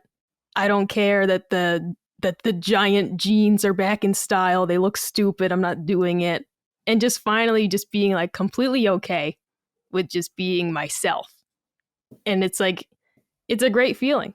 It's a really great feeling. But I especially with Dustin and I often forget that we're the same age just because I feel just quite old in a lot of respects. And Dustin and Holly are like young and vibrant and cool. And then I'm just like over here like knitting and shit. But so I want to just kind of like talk to you guys about how we feel as we're approaching, all of us approaching milestone birthdays, whether this year or in the next couple, because we've got some heavy hitters coming right for us. But if I can go to Dustin first, since we're the same age. Yeah, sure. Well, thank you for the compliment of Holly and I being young and youthful, but normally we're just watching One Piece every night. So, you know, it's funny because we've touched on this a bit in previous episodes, but not quite in the same way, in that I've thought about this and something I think I heard on Rogan, that he said that as you get older, you start to realize that people that your age and people older than you, and maybe people that you knew that were old or adults growing up, are just kids in adult bodies. They're the same. Yeah. And not saying that people don't change or evolve or anything, but just like you feel like you're the same person from when you were a kid, so do they. And they're dealing with the same types of maybe insecurities, or on the opposite, being overzealous or overconfident. And something that's been really eye-opening for me in my specific case is just thinking about, I guess, having a lot more empathy for my parents. And it's not, I've been very blessed to have a great relationship with them my whole life, but I think about how when my mom turned 30, that I would have been 14, I think. And so, or even just thinking about her being 16 with a baby, or 20 with a 4-year-old, or 25 with an 8 or 9-year-old, right? And just thinking about me being 30 now without, and it's not that kids are the I guess kids really are the ultimate responsibility, but sometimes I think about how strong they were and how good of a job they did and how well they took care of me, and how I'm now way older than that.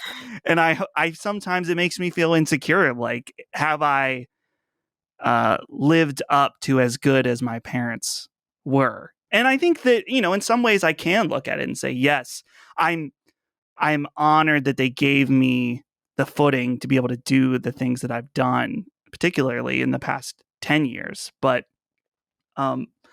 it's weird for me. Turning 30, I guess I never really worried about it. I thought that I would worry about it as I got closer.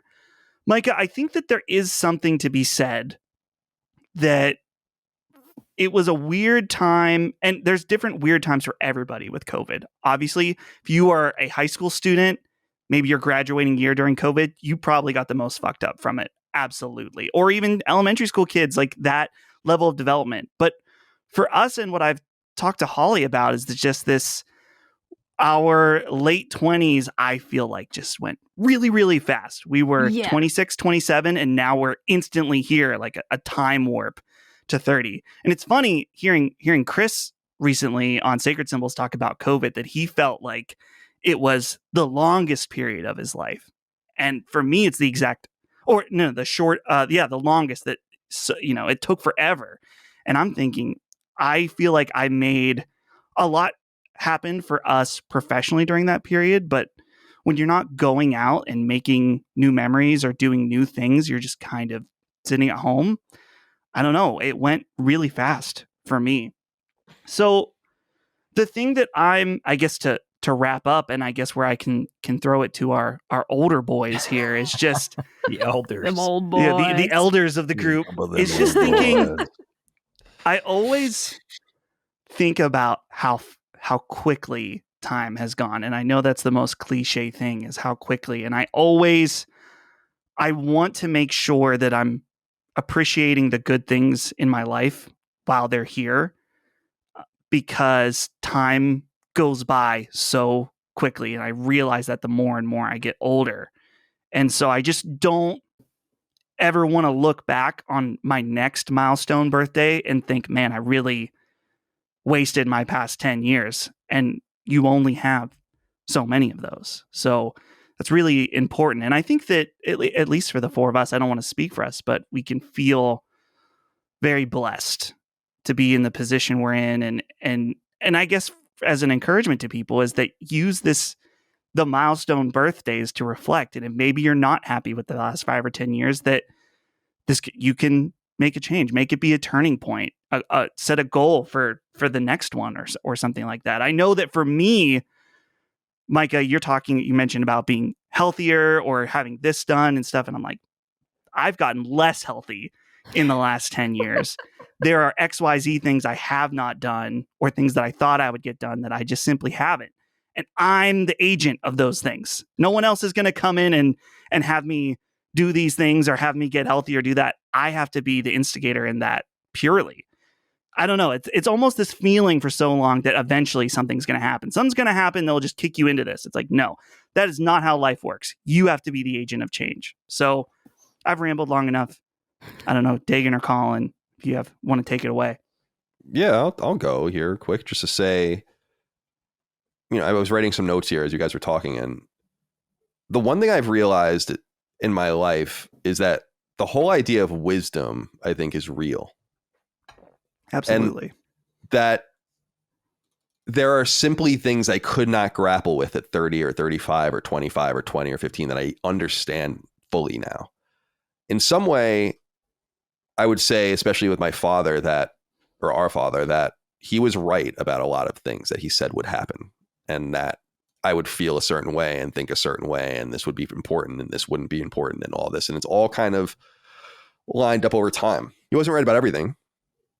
But I think about turning 20 and I was a junior at Northeastern and I was freelancing at IGN and I was a landscaper at Northeastern and had my eye on going to grad school and all of that. And when I turned 30, we had already plotted our escape from IGN, but we hadn't announced it yet. I went to Kentucky for my birthday, which was like one of my favorite memories really in my life of like, you know, getting my friends. I very rarely put myself out there to get my friends together. I try not to ask for very much for my friends. So like for my 30th birthday, I actually did that and did gather people together and do something, which was cool. And I think I'll do that again for my 40th birthday, which is next year, right? Yeah. Yeah. Crazy enough. 2024. So what I've realized is that there really is a relationship between age and worldliness. I think that one thing, I haven't become jaded yet, I don't think, as I've gotten older. And in some way I've always been kind of jaded, but one thing I do is kind of understand that people even in their 20s don't know anything. And I've said that passively many times, that when I was 25 was when I really when I felt I took the first step to being like a real person, like Colin formed at that point. But even when I think about my being 30 and 35, like these milestones are so interesting to me just because the years kind of equate to a freedom of mind, of understanding, of loosening expectations if you make the right moves. I really sacrificed my 20s to corporate, to the corporate world and to trying to make money and trying to grow and trying to climb. And I'm really glad I did that. I think that's the perfect time to do that. I have no regrets about my 20s.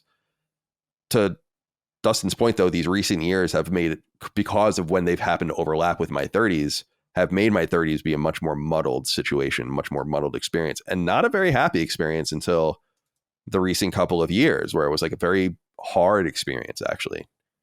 And I love this tension between wanting to be old when you're younger and then wanting to be young when you're older, and that no one really seems to be quite happy where they are. When I was 15, all I wanted to do was be in college. I knew where I wanted to go. I knew where I wanted to be. And I got there. But then when I was 20 and I'd go home, I'd be wistful about times past and going through my closet and wishing I took better advantage of times that already separated. And I have found in my own life that just continues to be true. I think a lot about time, and I'm not entirely comfortable with the idea of turning 40, not because of what it means for me mortally or anything, but I can't conceive of being that old. I think Dagan has kind of articulated this before, but I don't feel that old. Yeah. I don't feel 38 now. And I'm not saying like I'm a young, vibrant, look at me kids kind of, that's not what I mean. I mean, internally as a man, I don't feel 38. That's good.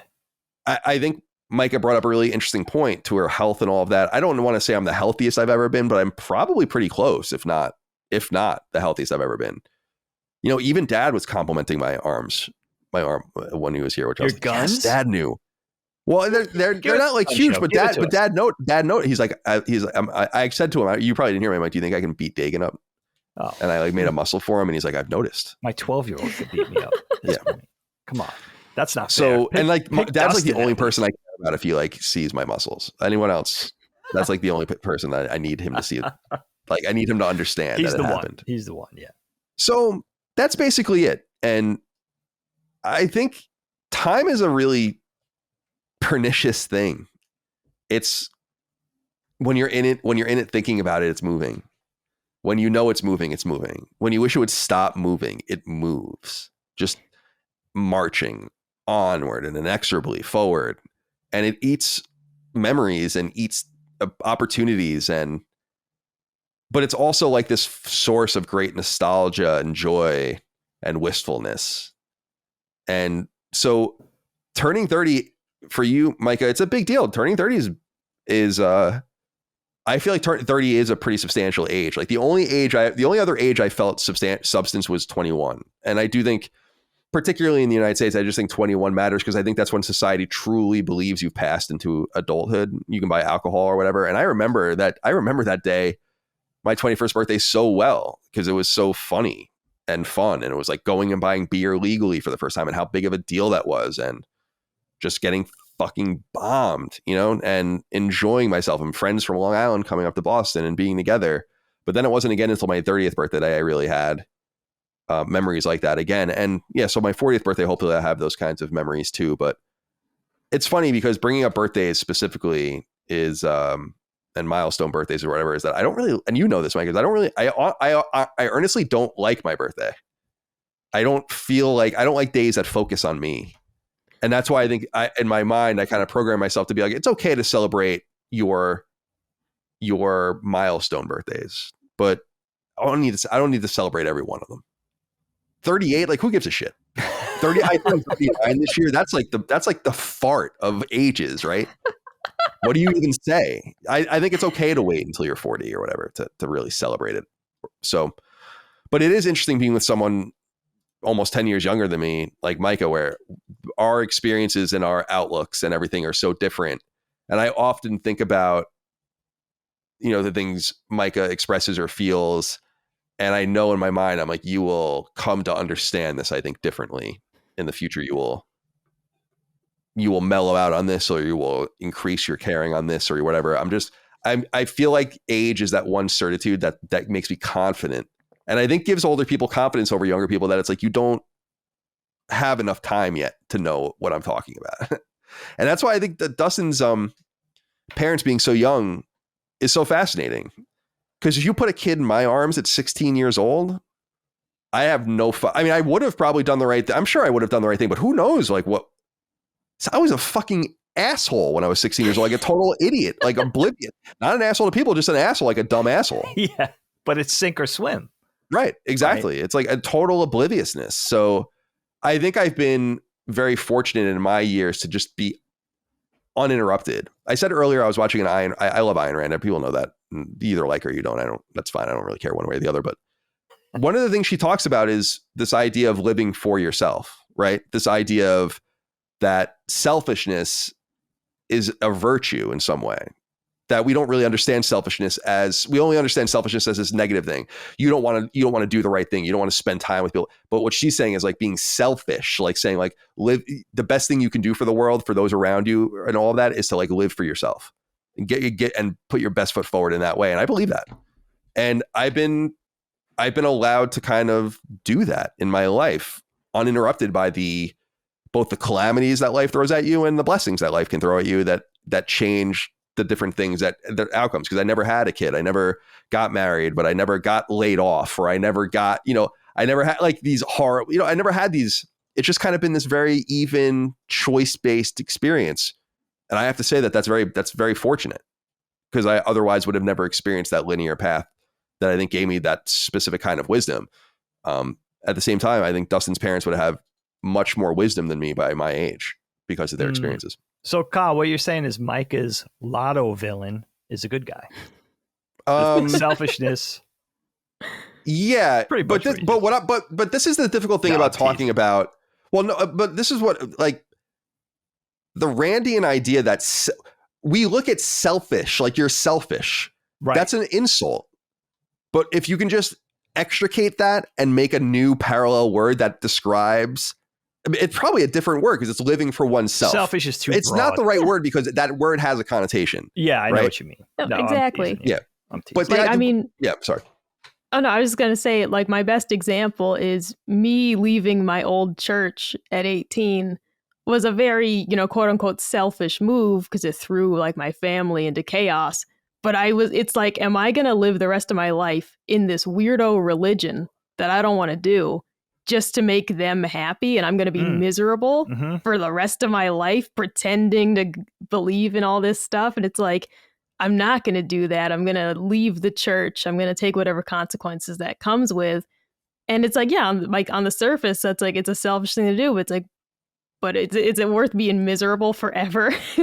So I get Colin's whole point of like, yeah, there's a line between doing something for yourself in a positive way that other people might perceive as selfish versus just being actually selfish and eating the last Oreo and putting the empty container back in the pantry and letting the next poor schmuck find it and they have to throw it out and they didn't even get anything. My kids there. Right. Well, like it's this notion of like a lot of it comes up with things like charity. Like it would be argued that charity functions in some way through vanity. People very rarely give money anonymously. Right. There's a whole Curb Your Enthusiasm episode about that. Yes. Great stuff. And that, so like, but Rand would argue that, well, the vanity is good. Who gives a shit why they're doing it? They did the right thing. They did it right for selfish reasons, but they did it right. Yeah, and sure. Or why do you want your city street clean? I want my city street clean for everyone. That's kind of like my outlook. But imagine the person that just wanted the city street clean for themselves so they didn't have to walk through muck. You still get the same outcome through a selfish disposition. And I guess the argument is that if each individual lives to their own specifications and can find some harmony in there, that's how you get the happiest and most productive society. I'm not a Randian, by the way, like all the way. I love her books and all of that, but I don't believe in it. I'm not an objectivist. I don't consider myself that, but I take a little bits and pieces of it. And I believe that there is something to that philosophy. Maybe that could be a topic one day in and of itself, although I won't force anyone to read. All or nothing, Colin. You're weak. Yeah, I am not a Randy. I am not an objectivist, but I believe that there is, just like I believe that there's something to Christianity, just like I believe that there's something to transcendentalism, just like I believe that there's something to objectivism. Yeah, definitely. So, Dag, let's go to you. You're turning 50. The hell I am this year. Now, what are your? I mean, do you have a plan? Do you want to do something, or is there like some celebration? I mean, is there some? I feel like when one turns 50, you can make a lot of demands. On people's time. I think you can have like a destination birthday. I think you could have like I think you could pull some. I think 50 is like that's. Don't they say that's over the hill, right? 50. Do tell. Yeah. It's an antique. I mean, it's the human version of an antique. First of all, guys, little ageist to let me go last. But thank you. It's finally Grandpa's turn. It seemed linear to me. Yeah. No, that makes sense. It's ageist, but who cares? Micah, did you want to compliment me on my youthfulness before I take my turn? Oh, absolutely. But like in reality, though, it is bonkers to me that like because I talked to Dagan, I haven't gotten to spend too much time with Dagan and his family. But when I do see you in the gang, like I cannot believe that you're 50. It really just is like, I don't know, man. When I picture my parents at 50, they weren't having that much fun. So I do say Dagan certainly has, the upper hand on aging. Oh, go on. No, really, go on. You know what? It's really nice to hear that, but the downside of that is I'm going through this thing where, especially the last couple of years, but maybe this has been a longer term thing with me, where I just feel like I'm not built right to be a responsible adult. Or just an adult in general, because I handle my responsibilities and I love my family and I want to take care of them and stuff. But I have this thing, and I don't know how many people really relate to me on this front, because I never really talked about it with people that echoed the sentiment. But I feel like I was built to be a kid, and being an adult was something I had to really sort of learn how to do, just because it's not. Let me put it this way. Colin said something earlier, which I think most people could speak to, which is like, you spend your life, or at least as being a kid, you're always kind of striving for those age milestones. You're always wistfully wishing to be older. I could honestly tell you that I have never had that thought once. And it, quite in the reverse, actually, where we talk about a lot on Knockback. I have really bad Peter Pan syndrome.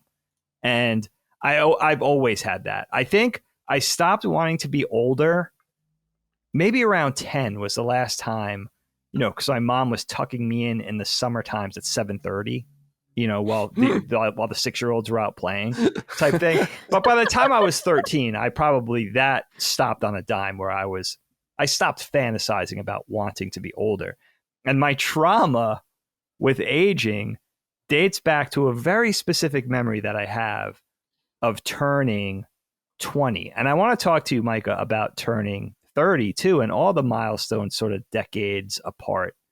aging birthday milestones, but turning 20 was the first one for me, and maybe the worst one that I've hit so far. I think 50 is going to be worse.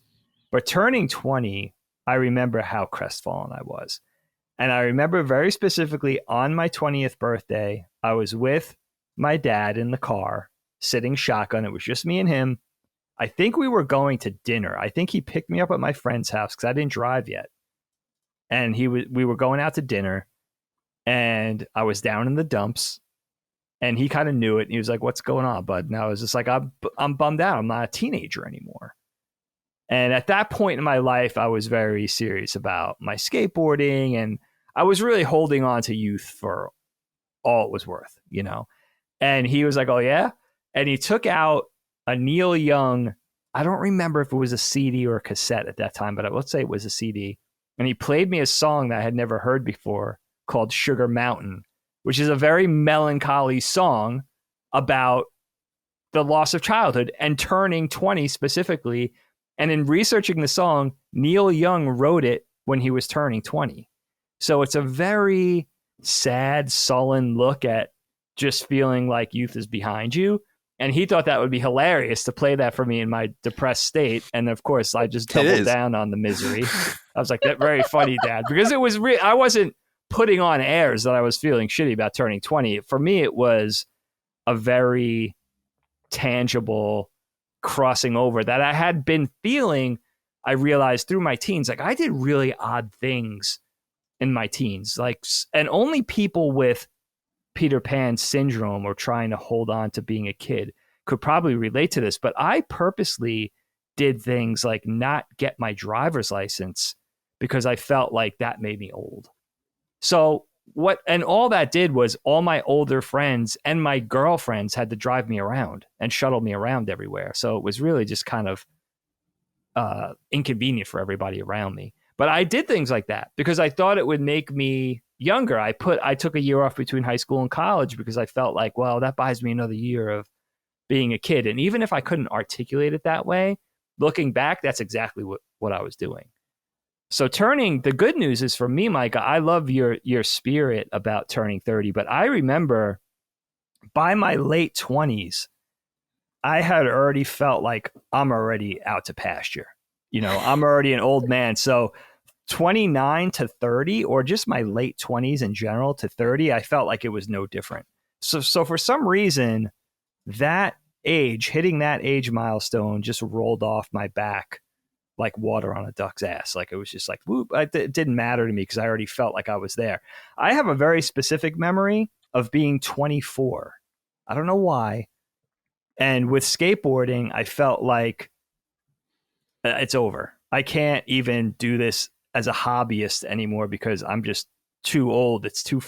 And it wasn't a physical thing. I felt fine. I felt like I was 16 still, but there was something to me about turning 24 that was like, it's over. You know, I do feel like there's something that your generation specifically, and you, Dust, your generations have though. And it's something that's a little hard to articulate, but I definitely feels like it's something in the ether where I do think the 2004 version of being 30, which was me, versus the 2023/2024 version of being 30 for you guys, I think 30 is considered a much younger age than it was even 20 years ago. Like the new 30, you know what I mean? Like I felt like for me, it's almost like you guys turning 30 is turning 20. But there's something that balances the scales a little bit with that too. I think it's a blessing and a curse because you guys talk about time. Dustin was talking about time going so fast. Wait till if you guys ever have kids, that's only going to get even more intensified because having children makes time go really fast, I find. But not only that, but there's something really disturbing almost about my 12-year-old saying that he feels like the time is going quick because I never had that notion as a kid. I never felt like, oh, the time's going really fast. Yeah, I didn't either. Right. So there's something that happened. There was some sort of divide that we passed, that we kind of transcended, that now everybody feels like the time is going fast. And I think that's just speaks to the way of the world. And, that's another topic for another day. But that's certainly a big part of it. One positive I do find about aging is that, echoing what Colin was saying earlier, is that wisdom is something that's really cool because it's a thing that we could only accrue over time. There's no artificial way to gain it before it's, it has to come in due course. And so somebody who I'm always kind of wistful about, I wish I was smarter than I actually was. Like, I wish I had a higher intelligence level. But that's the nice thing. That's the really great payoff with wisdom, is that that's something you only gain with experience and with age and through just being on Earth. Every day you log just gives you more wisdom just by its very nature, because you're going through experiences, you're learning things, you're learning from other people, you're learning from your mistakes, and also the things you do right. So there is something to be gained with age. And the other thing I learned with aging is that you have to, my mother-in-law always says this, and it's really true. And I realize it gets truer with every day that passes, is that as you age it's an inevitability that we all have to deal with. So the numbers are going to keep going up. There's no way to stop it. There's no way to slow it down. So what we have to do is embrace it and almost kind of ignore it. Because it's this artificial marker of how you're supposed to be in many ways, or how you think you're supposed to feel, or what you think you're supposed to deprive yourself of, or stop doing, or start doing. And because a lot of the stuff is cliche, though, you have to sort of ignore that and just do what makes you happy, despite whatever age and whatever sort of things you think come along with that age. So you almost have to just kind of ignore it and put it to the side and not be haunted by that number. With 50, being 50, it's strange for me, because I think at every age I could picture my future self. Like, I could picture myself being 40 from 30. Somehow I could picture myself being 30 from 20, but I never really pictured myself as a 50-year-old. It's really strange for me, because I feel, I don't know. How do you guys feel about this? I feel like 30, I feel like you're a kid until you're 30.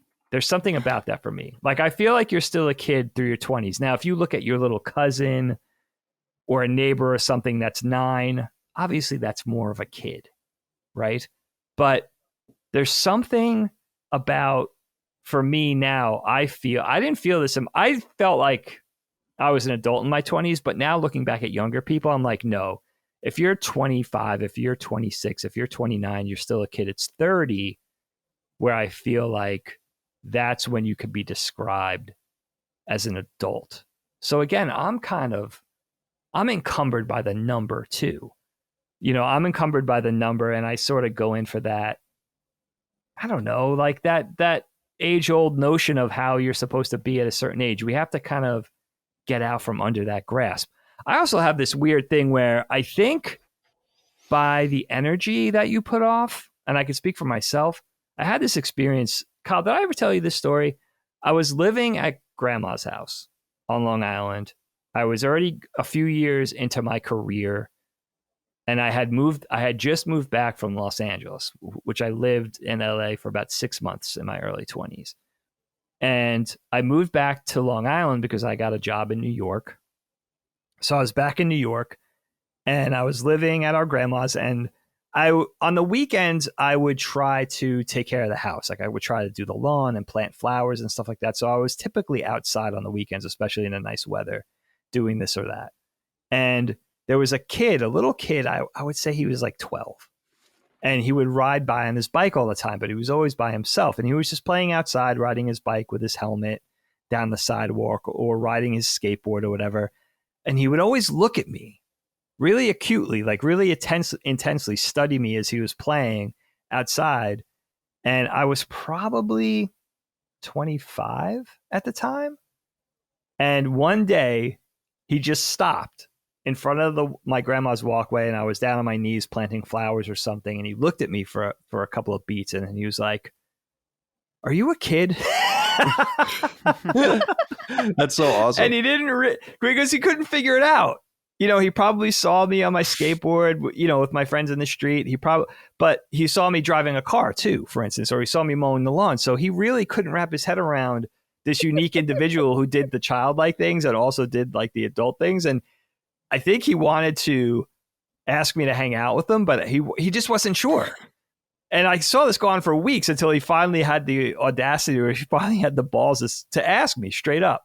And I thought it was the funniest thing. I don't remember how I answered it because I just thought I was so like off put by it.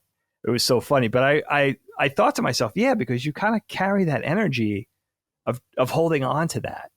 And I think I always have. But 50 is a hard one for me to embrace because, again, I just never really envisioned myself getting to this age. Not that I thought I was going to die or anything morbid before that, that I thought beforehand. But I always think of our uncle. We were talking about Uncle Mike and Uncle John earlier, because they're about the better part of 15 years my senior. So they're the generation between me and my parents. And I always think of them aging because they always hit those milestones, a decade or so earlier than me. And I feel like I'm catching up to them in a weird way. Like I feel like it's slowing down for them and I'm catching up. And that's kind of that's not the case, obviously. But I feel like that's been a scary sensation of Aunt Joni and Aunt Carla and our Uncle John and our Uncle Mike now, approaching their early to mid 60s, and I'm approaching 50. And it's like, wow, I feel like I'm catching up to them. I don't know about physically or looks wise or wrinkles or grays or any of the physical attributes of being old. If I grow my beard in, that's gray. I got to keep that short. I got to be mindful of that. But just in life, I feel like for instance, they retired in their early 60s, late 50s, early 60s. I know that's not in the cards for me. So that's another thing. It's the differences of generationally how we age, how we retire. There's so much at play here. But I'm so happy to see you have such a good spirit and embrace being 30, Micah, because that was an easy one for me too. For some reason, that was a much easier one than turning 20 for me. And I think 30 is a fun age too. Like, yeah, it is. 30, I didn't have kids yet. We were married with a house, but I didn't, similar to everybody, you and Dustin, but I didn't have kids yet. 40 was probably the heavy one because we owned our second home. Both our kids were born, and we're kind of past the journeyman stage of our careers. Helene and I, we're getting to accrue that seniority in our respective employment. So that's been interesting. 50, I just don't know. I think part of it too is I would rather not. It's a weird one for me because I'm thinking about modifying things in the career, and I feel like this is the first time where I'm like, I don't know, dude, you might be a little too old. It might be a little too late for that. I have friends that are in similar positions that are like, it's full steam ahead. I'm not changing it now. Even if that means going from a 2D animation to 3D animation, just making little changes inside of our little pockets or whatever, not taking a huge, like I'm not thinking, I'm going to go and be an airline pilot now or a doctor or something. I'm thinking about taking a little turn inside of what I do already. And maybe that could be too late. But the only other thing before I pass it back to you guys is I would say, just as the elder statesman here, there is one thing.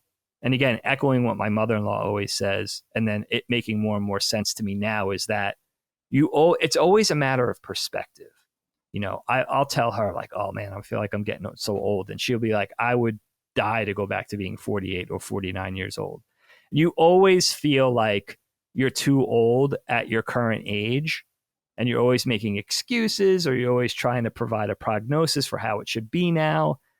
And then, but inevitably you'll think back when you turn 40, Micah, you'll think back to being 30 and you'll be like, oh, I felt I was so young. What was I even thinking at that age? That's an inevitability. And that's something that I definitely have experienced, where it is just a matter of perspective and mindset. Like if you could just embrace the positives or not even be affected by that number, like I'm turning 30, but I feel like I'm 20. So as long as I'm happy and healthy, maybe really in essence, you are 20 if you feel like that. They say you're only as old as you feel. So as long as you could hold on to a little bit of that, that's the hope. That's the granular of hope for me, the little grain of something to look forward to. Is that I know I'm turning 50 and it bums me out. That number bums me out and that I'm an antique and all that, but I don't feel like it. So I don't know how old I actually feel. That's kind of a weird one, but I definitely don't feel like it. So at least we have that going for us. All right. Is there anything else you wanted to say, Micah? Your topic? No, that was fantastic because I really identify with Dagan on. It's something I'd forgotten. When I was a kid, I really lamented getting older. I remember being disappointed when I'd outgrow my favorite clothes, for example. I'd get really bummed out that I outgrew my favorite shirt type thing. And just that realization of like, you're just going to keep getting taller and bigger. And then your favorite purple pants don't fit anymore. Stuff like that used to really bother me. And it's just something I'd forgotten. And it is, I think, feeling really positive about turning 30. The only anxiety I have is, as Colin and I, we're getting married this year. And it is the big decision of having kids or not, because there is just kind of a timetable on that. Just nature has its own clock. And so it's a decision I'd put off for quite a long time. And now it really feels like you're turning 30. And this is a decision you have to make. And as Dustin mentioned, like feeling like, am I old enough to have a kid? And it's like, I certainly am. I'm certainly old enough. I'm certainly mature enough. But it just is. It's the biggest decision of your life. And I think that's the only anxiety I feel about turning 30 is knowing that decision has to be made at some point, because eventually nature just makes a decision for you. And so it's just one of those that I think that's the only thing that's holding me back from being completely woohoo about turning 30. But otherwise, yeah, I'm feeling great about it. And this was a really good discussion. I think we all had such great perspectives on it. And I'm super happy that we finally got to do this one because I've been waiting a while to have this group back together. Good. Well, I'm glad you got that off your chest. And everyone's having like milestones soon enough. So yeah, it'll be fun. And we'll take them as they come. Oh. Dustin, let's go to you. Sure. So my topic is something I know that all four of us, that's a big part of my topic picking decision, is who's on the show. I want to make sure everyone can participate. This is one that's very near and dear to me, and something that I think about sometimes, just in that it's something I love so dearly that I don't like to think about, because I think about the monetary investment and what it actually does for me as a person is very little. And that is collecting, having collections, and the art of gaining more stuff. I guess with intention, we'll say, because everyone is buying and getting stuff, but a very specific collection. And my problem is sometimes is having too many collections and really focusing in on the ones you really like.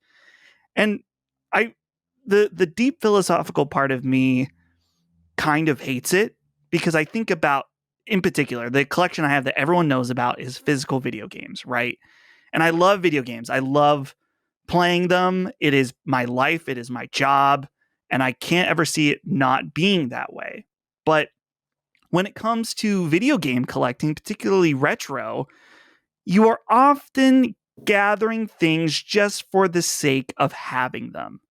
And it feels very much like you're Smog sitting on a pile of treasure just for the fact that you have it. You're not going out and spending it. And sometimes with games, you're not even playing it. Now, I've gotten better about this with video games in that I play a lot of the games that I get, but not all of them. Particularly if I'm spending more money on a game, there's a good chance that I'm at the very least going to check it out at some point or another. But I know that, for example, if I go to a yard sale and I see some PS2 games I don't have and they're $1 a piece, I'm definitely buying them no matter what. I'm going to pick those up and add those to the collection. And to me, it feels fine because like, what's $1, right? $1 or $2, who cares? It's worth it for that level of enjoyment. But there is a small part of me sometimes that thinks, what is really the point? Is it worth the pleasure of adding it to my Game Eye app that I've got it, or that I can see the value of certain games go up and down? Which that doesn't even matter either, because I don't have intentions of selling, at least not right now. So it really is funny thinking about that. And so video games are my main collection, but I would say that I've got 4 other big collections, and one of them is really silly that I'll save for last. I have my Amiibo collection that I've had over the years, and what's nice about this collection is that it's pretty much done. I don't feel the need to own all of them, and Nintendo is releasing them very sparingly. So again, this is a situation if there's a chance for some Amiibo that are pretty cheap, I'll pick them up regardless. Or if there's ones that I think are cool, I'm just going to get them. For example, there's a new Zelda one coming out. I just have that pre-ordered. That's fine. But it's not like when it was in its heyday, when there were multiple ones coming out all the time. They're not expensive, but they're definitely not cheap if you're buying multiple at a time. I think that they were about $13 a piece when they came out. They're now more expensive than that. I think they're 14 or 15, maybe. But the frequency has gone down, so it's been okay. But what's funny about that collection is that I do not do anything with them, but I find a high amount of pleasure in that they are proudly displayed in my living room, and I do often look at them, and it just makes me happy to have them and see them. I can't explain it. The other big collection actually has some utility, and that is my vinyl records collection. And I've gotten pretty good at this point in only purchasing records that I'm going to listen to of my favorite artists. It doesn't mean that sometimes you're at a record store and you just have that itch to buy something. And I hate that. But sometimes you give in. Sometimes you think, well, I really just kind of want to walk out with something today. And then you get something, and then a week or two later you think, I'm never going to listen to this again. Why did I do that? But I've gotten pretty good at that. The other ones are enamel pins. I've gotten really obsessed with because I like to swap them in and out on my jean jacket. But then I realized I don't even do that because I was wearing the same pins on my jean jacket in Sacred 200 as I was in Houston. Oh. And that was a year apart. Yeah. So I don't even do that. But I have a nice board in my bedroom that I have all of them displayed. Here's the last one. I'm really curious what you guys think about this. I have a collection in there. It's in garbage bags in my attic of boxes, particularly video game console boxes for the most part. I can't get rid of them. I just cannot do it. Anytime a new console comes out, I'm saving the box. And here's why. Because I think about the old consoles that you wish you still had the box for. As a collector, I think about those things.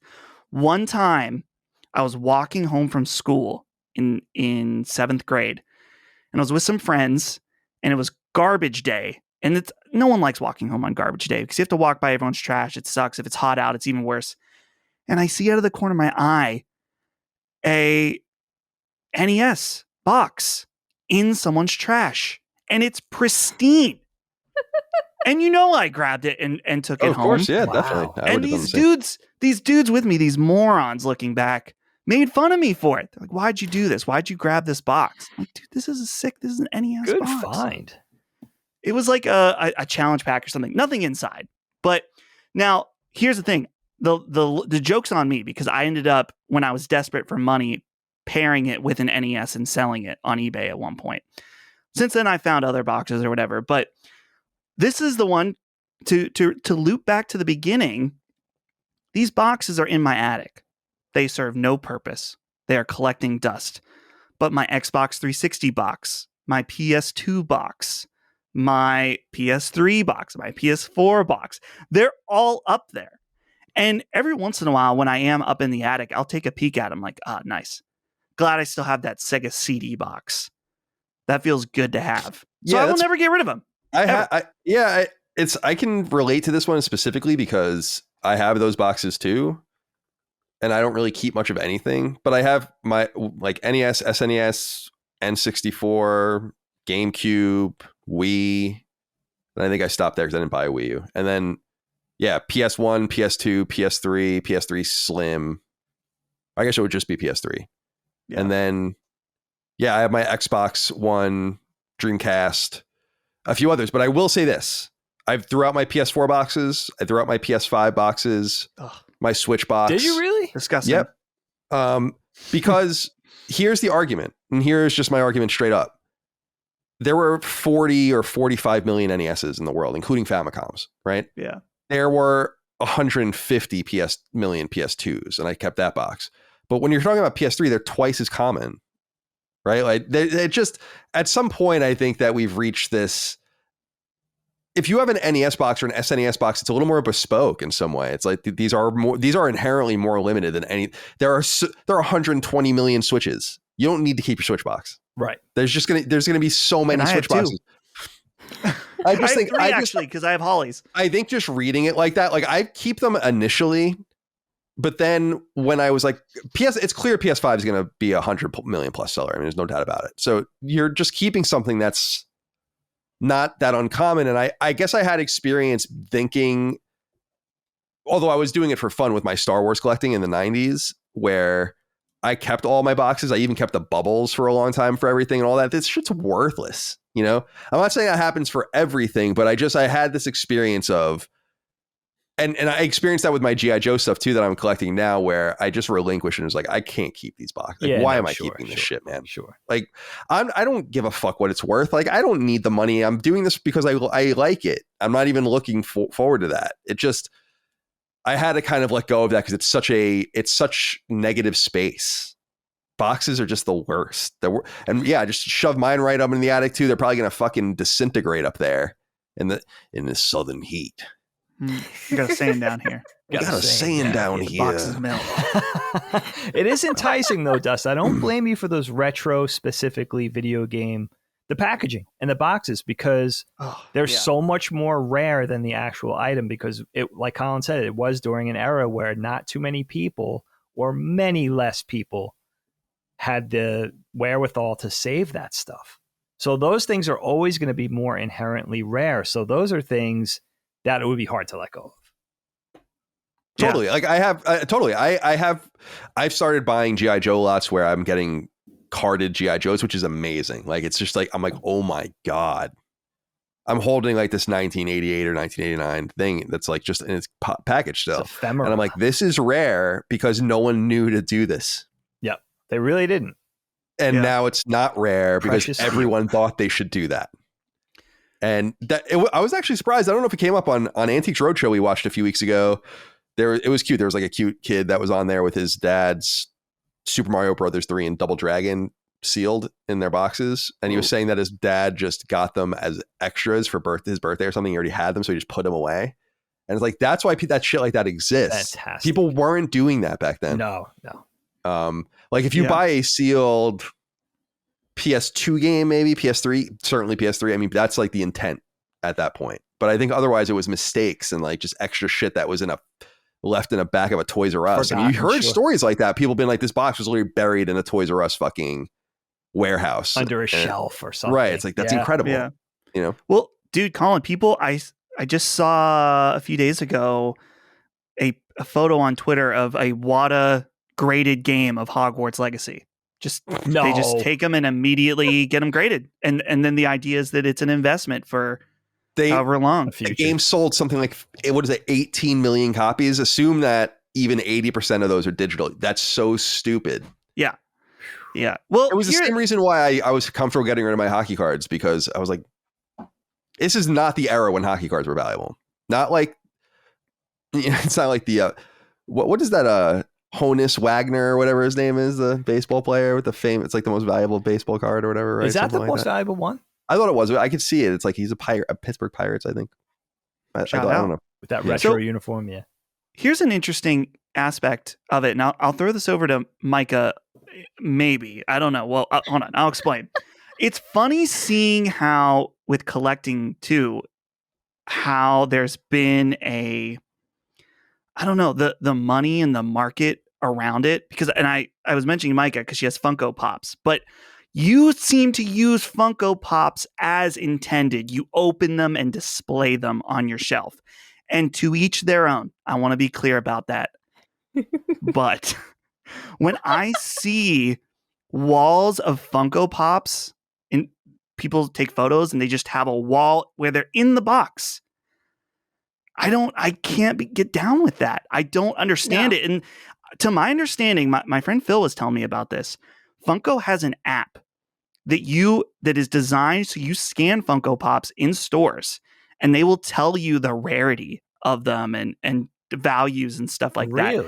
They've designed their own market around this and keeping it in the box and cottage industry.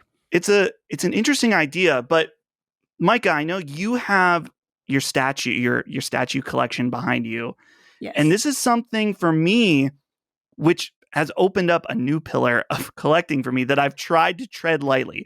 Some of you on the video version will see that I have my own small collection of anime figures, and it's always so tempting because I think they are so cool. Now that I broke the seal and I knew that would happen when I got my first one, I thought, I'll just get this one.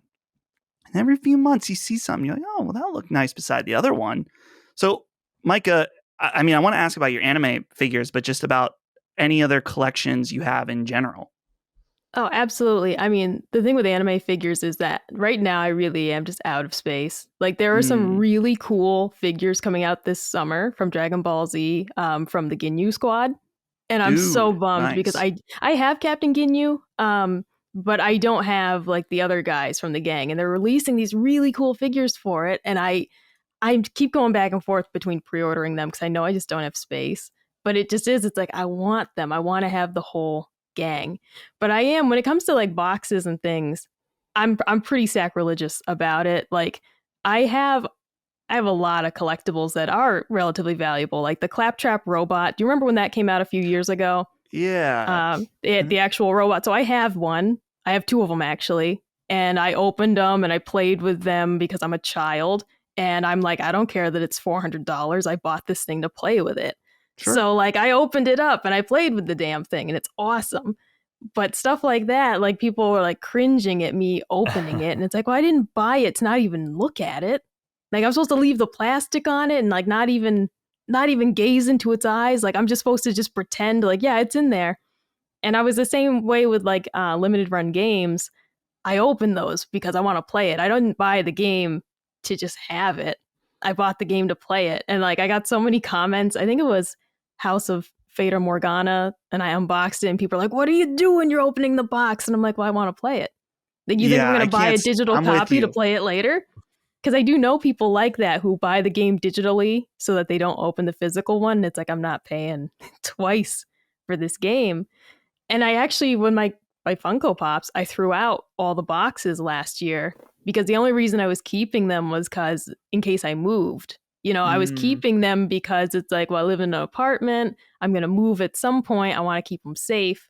And once I got to the point where I felt very confident that Colin and I are like, we are establishing a life together. Like that was a big step actually for the relationship of I'm going to throw out all these boxes. And same with my anime figures because I still had all the boxes they came in and the bubble wrap. So that was a really big moment of like, I'm getting rid of the Wii U box. I'm getting rid of the Funko Pop boxes, right? But I've always been a collector, just like inherently. When I was a kid, it was like bottle caps. And I got a lot of them because my dad was an alcoholic. So I had a lot of cool bottle caps. But it was everything. It was collecting rocks, you know, collecting pogs. I mean, all that type of stuff. Dude, pogs. A lot of it. Pogs. Yeah, like there was so much stuff to collect. So much stuff. And then it's the era too of Happy Meal toys. And it's like, bro, you got to get all the McDonald Land kids. You got to get the McNugget kids. You got to get all of them. because they all need to play together. So were like you, I feel like were you into Pokemon at that time at all? we weren't allowed. Pokemon was not allowed because it was evil. Okay. So, because this really connects to Dagan's topic as well. And I thought of this later, is just that Pokemon was huge for collecting. I didn't even care about playing. Yeah. I just wanted to collect the cards. And that was gambling for children. Absolutely. Basically. Sure. Because loot boxes. you open so many dud packs when you are into that. It's physical loot boxes at its time for children. But man, thinking about that too, just so many cards that I got rid of. I wish I still had those. That's was a big regret. But anyway, sorry, I interrupted. Oh no, well, when you talk about cards, for me it was Beanie Baby cards. That is what every girl was collecting, and they had the special. You had your normal Beanie Baby cards, then you had the holographic ones, then you had the special embossed cards. Okay, so they had texture on them. Those were like your prized possession. And my sister and I each had our stack of Beanie Baby cards, and I remember being sad when they stopped making them, type thing. And then at some point I just threw them all out because they are completely worthless, you know. But it was, I was a kid that my mom always called me a pack rat because I just collected everything. Some of it was almost sad. Like, I love reading the funnies in the newspaper. Well, I used to. I don't get a newspaper anymore. But like, my dad still sends me pictures of the funnies sometimes, okay? Because he'll be like, this one you'd really like. That's awesome. So I would cut them out, though. Like, for years, I had a stash drawer in my room of all my favorite comic strips. The reality is that I was like a really sad kid. And I was just snatching little bits of serotonin because I would just go like on a really bad day and just go rummaging through the drawer and read them all. But I would just, even something little like that, I just had like this whole drawer full of comic strips that I cut out. Yeah. So I think I've just always been a collector of many things, but even things you can't see. My office, the part of it that you don't see is all Hello Kitty. You know, behind me is all anime and video games. That. Yeah, and then I also, obviously, I love Pusheen. For the people that know me, I have a Pusheen tattoo. I have a lot of Pusheen shit. Oh, do you really? So, yeah, I'm a collector at heart, for sure. I'm slowing down because I don't have space, and the practicality of someday my office might be a kid's room and all my shit's going to go in the garage. So it's like, what's the point of getting more of it? But it just is, like, I look around my office, like, yeah, books is another one. I love, like, physical books. Adore collecting books. I'm reading Kindle these days because I get the library books on it. But when I really like a book, I still buy it. So I am, like, as soon as I saw that collecting was the topic, I'm like, that's me. I collect everything. That's just my nature. I want to introduce one more element about collecting for Dagan and Colin that I just thought of in hearing Micah talk, is that, and something I just realized about myself, is that I am also a sentimental collector. Yeah. That I must, and it's not like you see hoarders where there's someone that there's one episode where someone kept the dog hair in their house because they felt like if they got rid of it, they were hurting their dog. It's nothing crazy like that.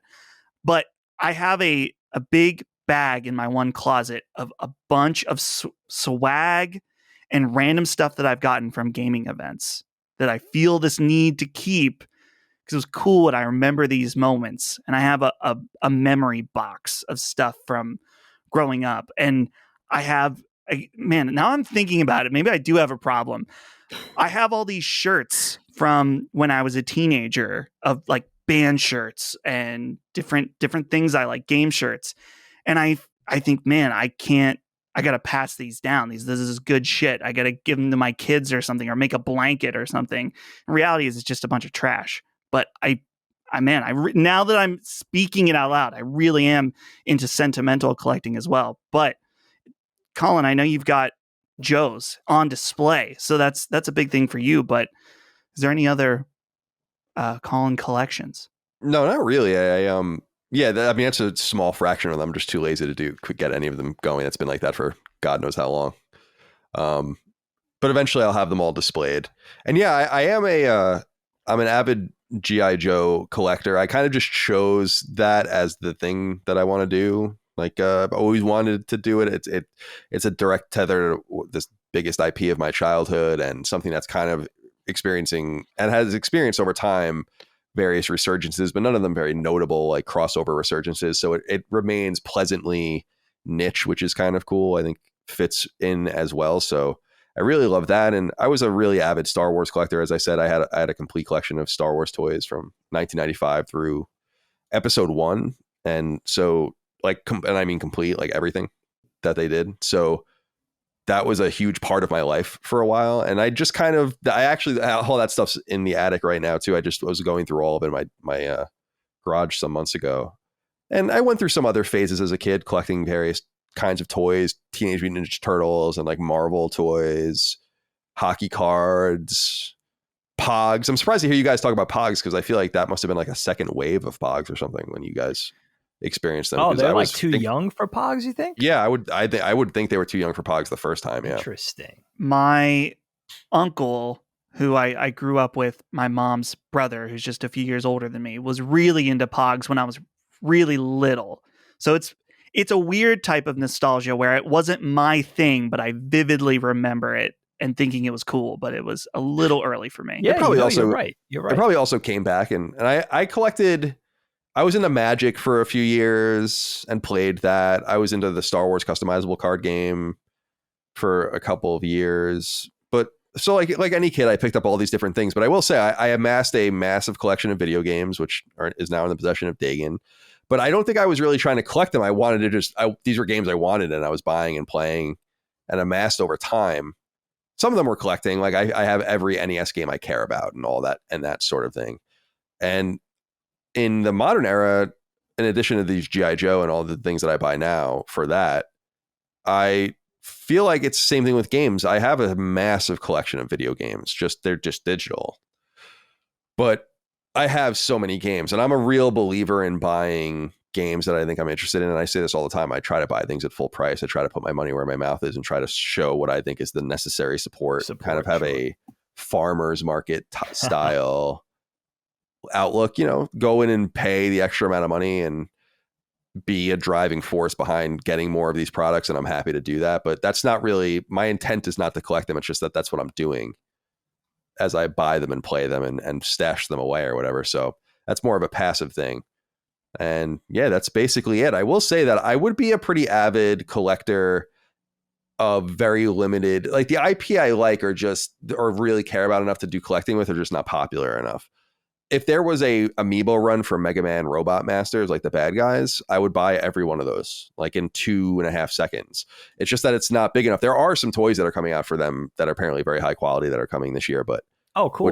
And I'll be all over it with some of the robots, which is cool. Who's making those, Kyle? Do you know? I don't know off the top of my head, but I can look and send it to you. And then I feel the same way about Castlevania, and that was kind of cool about. I still have to get them, but that it was possible to get amiibo of like Simon and whatever. I was like, that's so cool, because that's about as good as it's going to get. I mean, we're never going to get cool Castlevania toys ever. So I would love to have that too. But the things that I think I would collect are just not available to a person, like, because it's not big enough.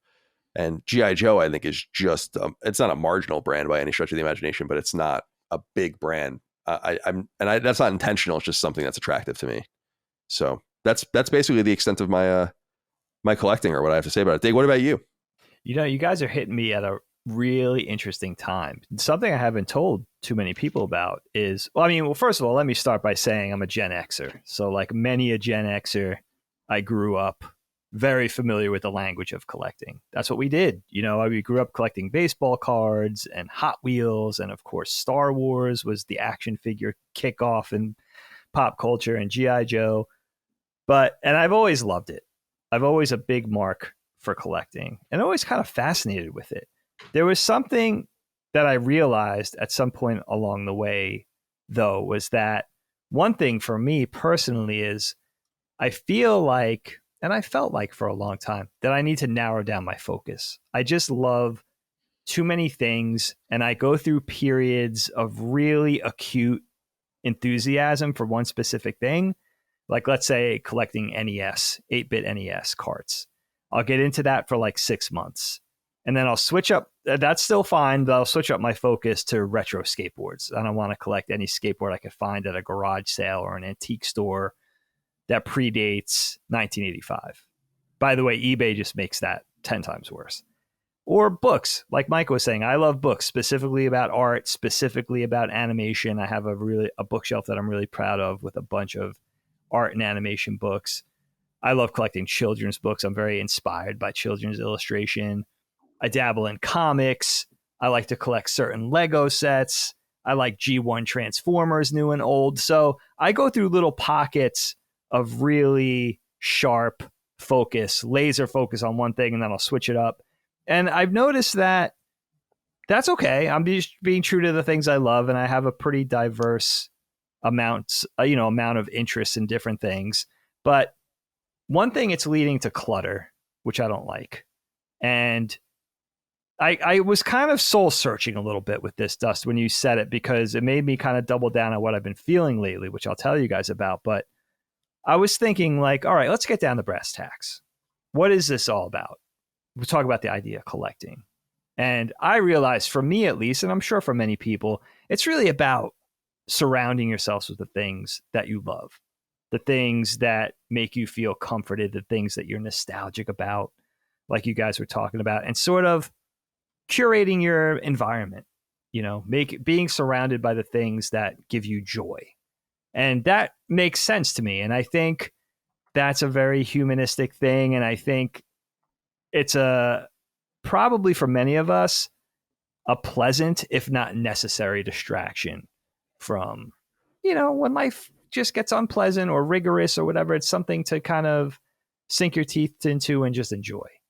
But I've been thinking lately, and this might just be aging or the natural progression of where I'm going, is that I think the hobbies that I'm interested in going forward, I kind of want to trade in the collecting for those things. Like, I've been thinking about for a long time, I would love to start kayaking. I think it's a really cool opportunity for something to do as a family, but also something you could do to encourage travel, trying out new areas near and far, and a hobby that you could get into. And one of my first hobbies besides skateboarding that doesn't really require collecting, it's something different. I think about this, and I talk about this sometimes with Colin and our Uncle Mike, starting golfing, where it's like, that's another hobby that I think would be really appealing. I'd like to do that too. Yeah. It's not about trading in my collections for monetary reasons. In fact, I think most of the things I would hold on to in case my children got interested. And at a certain point, if I think it's relatively valueless, or I think it's taking up too much space, and or they're not interested in taking on these things, I would just get rid of them, sell them or donate them, whatever it would be. But it's interesting, for the first time in my life, that I'm actually considering, kind of parting with the collecting ways and the collections, and that it just seems to mean a little less to me. I think Dustin said something earlier that really clicked with me, was like, with the collecting the retro video games, for instance, and I have a hand in collecting retro Japanese games too, specifically Famicom and Super Famicom, which I'm very proud of my Famicom collection specifically. But these are things that I realize I'm just amassing, like Dustin was saying, and sometimes not even playing.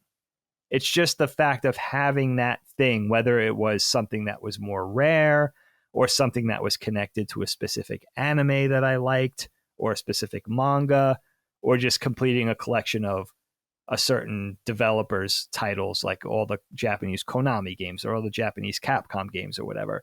I think at some point, I've just spent so long second guessing it that it's like, well, maybe it's time to move on. And that comes also, it kind of dovetails with me wanting to redo my office and really wanting to just simplify, I think, streamline, and institute a little feng shui into my life. Maybe I'm finally growing up when it comes to that type, because my house looks like a very real house and my studio looks like a playroom. And I think maybe that's starting to, Helene's not the type to control that. She's like, well, more power to you, whatever. It's not how I would do it, is her philosophy. But if that's your thing, but I think I'm getting a little more in step with, maybe I want a different aesthetic. Maybe if I wanted things, they could just be in a closet or in a drawer. We don't need to have them all out. Very proud of my NES collection. And also maybe just narrowing it down to one or two things. Because sometimes I'll look at my G1 Transformers and I'm like, oh man, it's kind of a lackluster collection because you spent last year collecting them for 2 months and then you switched your focus to Super Nintendo games. And then that's kind of a half-assed collection too. So maybe if you just narrow it down to one or two things, you could have a proper collection. And, you know, I'm also really fascinated when you sent this topic over, Dust. I researched because the other fascinating thing about collecting, and it just came up in my life a couple of days ago in a conversation I had with Helene, is that you could literally, one can collect anything. That's really fascinating. So I went down a brief, albeit educational, YouTube rabbit hole where I just looked at weird collections. And there was everything in there from people collecting those plaster lawn gnomes to people that collected creepy paintings of clowns. Like it was everything and anything you could think of. I think it's so cool. I'm so inspired by art that we were in Target the other day, and I like to get inspired by comic book stores, of course, animation. I love children's books, so I'll go into the bookstore and look through different illustrators and different styles and different stuff that's coming out. The other thing I do, I'm not sure how many people do this, but I love it, is I'll go to the greeting card section of a department store and I'll just look through whatever's going on in the different greeting card manufacturers and the different illustration styles or color palettes. Maybe there's something, you know, or even I'll even go in and just look at birthdays, different things, birthdays, anniversaries, and just see what people are doing design wise, aesthetically, even with the writing, because it gives you ideas. And Helene and I were in the store the other day and I said, I wonder if people collect greeting cards, whether they go after a certain artist or a certain, you know, Hallmark or shoebox or whatever. I wonder, it's not too kind of hard to imagine that somebody collects even that.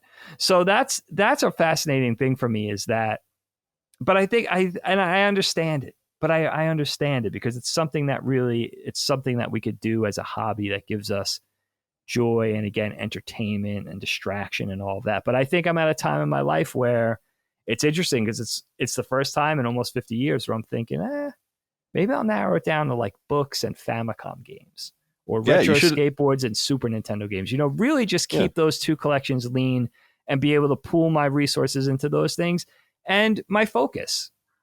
You know, but there is a hoarder. I don't know if it's a hoarder mentality, or not wanting to let something go, or reserving the right to go back to something, right? Like, let's say I sold all my retro skate videos on VHS.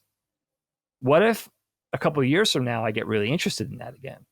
You know, so I'm not that far along where I'm not second guessing that decision. So I'd like to hold on to them, even if it's just a storage unit, which I hate to pay for.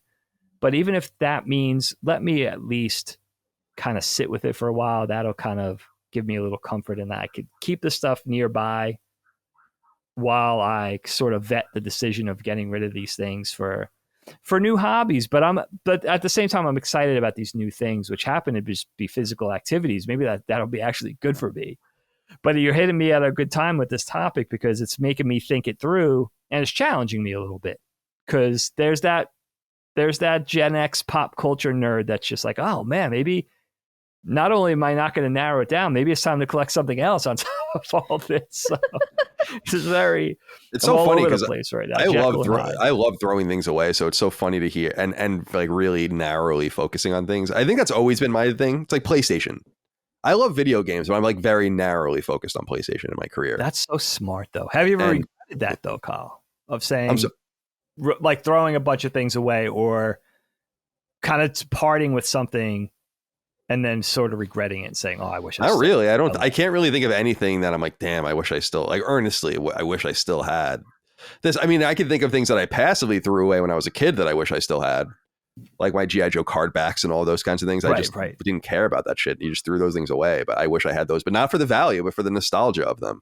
But the funny thing is because you were saying this with VHSs and others, just as an example, there's like a very high quality Kickstarted book that's coming out that's going to be high, like mega high res scans of all of the G.I. Joe packaging and like all of the file cards and all of the shots and all. And it's going to be this huge compilation. And it's basically like, you don't need any of this anymore. You know, like it's going to be a book with literally the entire visual history of the entire brand. And you could keep these things on the side, and I will keep them, but you don't really, what do you have them for at that point? And I try to kind of challenge myself. The hockey cards were kind of difficult just because I had some sort of nostalgia for them. I remember getting them. I have very specific memories about them, but it's like, I don't need I really try to invoke the, I don't need this shit mentality. I don't need this stuff in my life. I don't want it. I'm very against even, and people know, like I want to, in the family, like I want to do away with the Christmas presents and everything. It's like, let's just like minimize and chill and we don't need all these material things. I'm on board with that right now. Yeah. Simplify. But it's funny because your office has not leaked in. Like our house isn't completely nerdy, but it's just like the gaming stuff everywhere in our house. So it's like you actually. Yeah, I wish it was more so. You got two nerds though. Yeah, no, it will be. It will be. It will be. We have things that we haven't even hung up and a bunch of cool stuff that we need to put up still. But Helene doesn't know how good she has it because she could have 4 massive show logos in her living room like I do as an ode to myself. Yeah, maybe she's rubbing off on me actually after all this time. 26, 20. Oh, I'm 50. We don't rub off. We rub off only in certain ways. I'm playing Mega Man Battle Network on yeah, it's gross. I'm playing Mega Man Battle Network right now on PS4, like the collection, and they use the term jack in all the time. Like, you got to jack in. Jack in, Mega Man. It's like, geez Louise, man. Didn't you realize what you were saying? Are you satisfied, Dustin? Yeah, I think that was fun. And it's fun to see. I guess I'll just leave with this, that the one thing we didn't touch on is that it's fun, and it's fun to see communities form around collections and connections. Colin, you mentioned your friend that you've got connected through G.I. Joe collecting. Yep. And like Dagan and I last year got to see each other at Too Many Games, and that was really cool. And seeing fun. Communities form around that. So yeah, collecting is fun. I think that it's obviously with anything you can do too much of or go crazy with in a negative way, but collecting, I think overall is a fun hobby, and I recommend finding a collection of your own. What do you guys think? Do you guys have any dream collections that you haven't embarked on yet? Like something that you'd like to collect that you haven't? Ooh. Honestly, no. Some things, like I would love to get, like specifically the Naruto figures that release in Japan are 10 times better than the ones we get here, but they're really expensive to import. And my limit for figures is like $40 each, 50 if it's a really tall one. And some of these figures to import them were like $100 for a 6-inch figure. Like I just don't have it in me. And what we get in the United States is the articulated figures, and I don't like those. I collect the statues, you know? So for me, I am just always eternally hoping that they'll release those characters here. They just don't. We get the articulated, shitty figures made for children to play with. It's smart to have a policy though, Micah. I like that. But what's that? Dustin, you'll know. Micah, you might know this. What's that Japanese eBay that you could sort of get Japanase products like manga and toys, like collectibles? Mercari. Straight from Japan. They have Mercari in the US now, but I'm pretty sure there's Mercari Japan and there's Yahoo Auctions. Okay. Oh yeah, Yahoo really is the big one there, I think. Yeah. So that might be. And get one of these cool Storm Shadow lamps. Look at him. Dude. Yeah. That's legit. I think Dagan for me. Yeah, what is the figure? It's always about the sub collections in gaming. Like I specifically have been very focused on PS1 for about a year now, but I end up inadvertently getting PS2 games and other stuff that catches my eye. The seal that I have not broken is Japanese games, because I think they are so cool, but the utility aspect is totally gone. And I'm already playing mind games with myself when I buy US games, saying I'm going to play them and then I don't. Not always the case, but usually, often there's stuff that I don't play.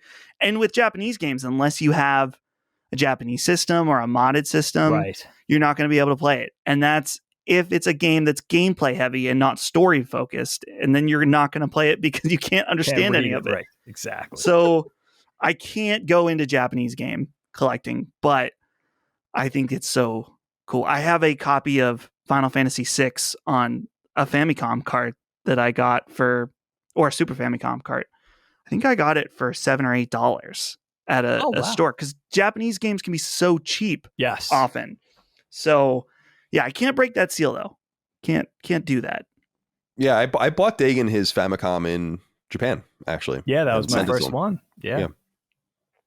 All right, let's get into the final topic. Yeah. We can wrap this thing up. My topic today is conspiracy theories, but I wanted to come at this specifically with an intent, so we can do like a round robin sort of style thing here. Just go boom, boom, boom, go through them all. These 3 different questions. Okay. I want you guys to compile a list of conspiracy theories in which we discuss one, a conspiracy theory we know isn't true and are annoyed by. Okay. So that's one conspiracy theory I want to talk about. I want to talk about another set of conspiracy theories you want to be true, even though you know it probably isn't true. And then I want to talk about a third conspiracy theory for each of us that we are all in on. Hook, line, and sinker, that we totally believe in. Now, I don't think we need to define conspiracy theory. I think we understand what this means. And it can be broad and it can be silly. Mine are more serious, but there are so many funny and fun conspiracy theories. And I also think it's just very science fiction-y conspiracy theories and all the rest. So we can go down in any order, but I'll begin and I'll let you guys know what I'm thinking of here. And I'll go first with the number 1, which is conspiracy theories we know aren't true and are annoyed by. And so this conspiracy theory for me is the moon landing conspiracy theory. I'm really annoyed to no end by this conspiracy theory because it's complete nonsense.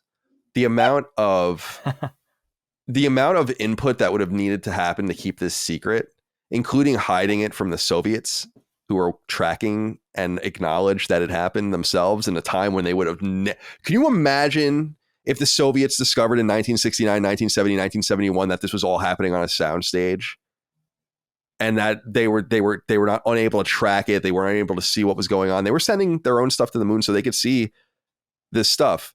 I find this so annoying, not because I love space travel and everything, but because it is so demonstrably false to say that we didn't go to the moon, because you can just look at it with a pretty good telescope and see all of the evidence that we were there. It's there. So either the moon is fake or somehow, but you can even see the rover marks from when they actually brought rovers to the moon and drove them around. And you don't need the Hubble Space Telescope to be able to see it. So that's the kind of conspiracy theory I'm thinking of when I think of a conspiracy theory that I simply know isn't true. And I am so annoyed by, because it requires you to not look at the moon. Yeah. And soon enough, I mean, Artemis 1 went there. They still have pictures to release from that. Artemis 2 goes in 2024. That's manned. But then when we start getting the Gateway, which is like the space station that will go around the moon in orbit, I'm sure it's going to start getting awesome images on a regular basis. And you're going to see like high res, super awesome images of the abandoned capsules and the abandoned, still the footprints, I'm sure, and on all the drive, because there's no wind, there's no erosion on the moon. So yeah, that's what I'm thinking of there. So Micah, let me throw it over to you. What's a conspiracy theory that you know isn't true and you are annoyed that it's a thing? Yeah, for me, it's a very recent thing in the TikTok craze of teenagers thinking that Helen Keller was a fraud. And that I heard one, about this. My God. Yeah. This is fresh, That's but awesome. I find it compelling. So I'm very curious what you have to say. Well, my thing about it is, first of all, I believe it did start as a joke. And I'm pretty sure that some kids just really were then like, but hold on a minute, and started like pondering it and just thinking like, just a fundamental misunderstanding of how someone like Helen Keller could accomplish anything. But the reality is that even though I cannot fathom how to learn without hearing and sight, I can't understand it. But I recently listened to an audiobook called Livewired, and it's all about how the brain functions, and it was really fascinating. And a big part of the book was about how someone in that position, the method of when they can place their fingertips on like your jawline and your throat, and they pick up on the vibrations, and that's how they know what you're saying. I still can't fathom how you even start to form any sort of learning from that. But my whole point being that, well, if this like neuroscientist is explaining to me the process of how someone like Helen Keller could learn, then like, yeah, I believe it, you know, because this guy's way smarter than me. And it's hysterical to me, though, that there's a bunch of kids running around that are like Declan's age that think Helen Keller was just like a big phony. And she wrote this book and she actually could see or she actually could hear. And like, it's funny on the surface, but then it's like, she's not the only individual to have been, you know, deaf and blind. And if you actually go on like the National Federation for the Blind, if you actually go on their website, they even have ideas for careers for individuals who are in that position. And they list off all these different jobs you can have. There's also, if you Google, there's a deaf-blind lawyer.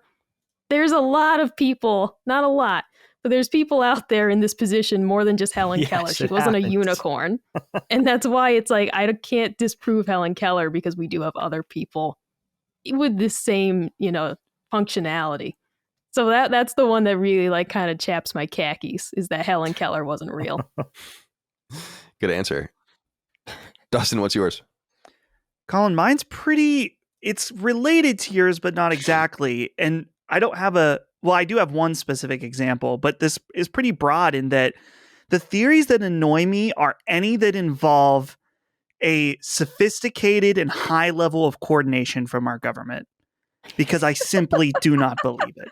For example, one that I've heard about is the idea of chemtrails, where the government is loading something into planes and spreading it across the United States, turning the frogs gay, whatever, you know, that whole meme. But this can go further with other government-related conspiracies, where I think that there are secrets that the government knows and hides from us. But if you take something like chemtrails, imagine the amount of people that need to be involved and that need to stay silent, kind of like the moon landing.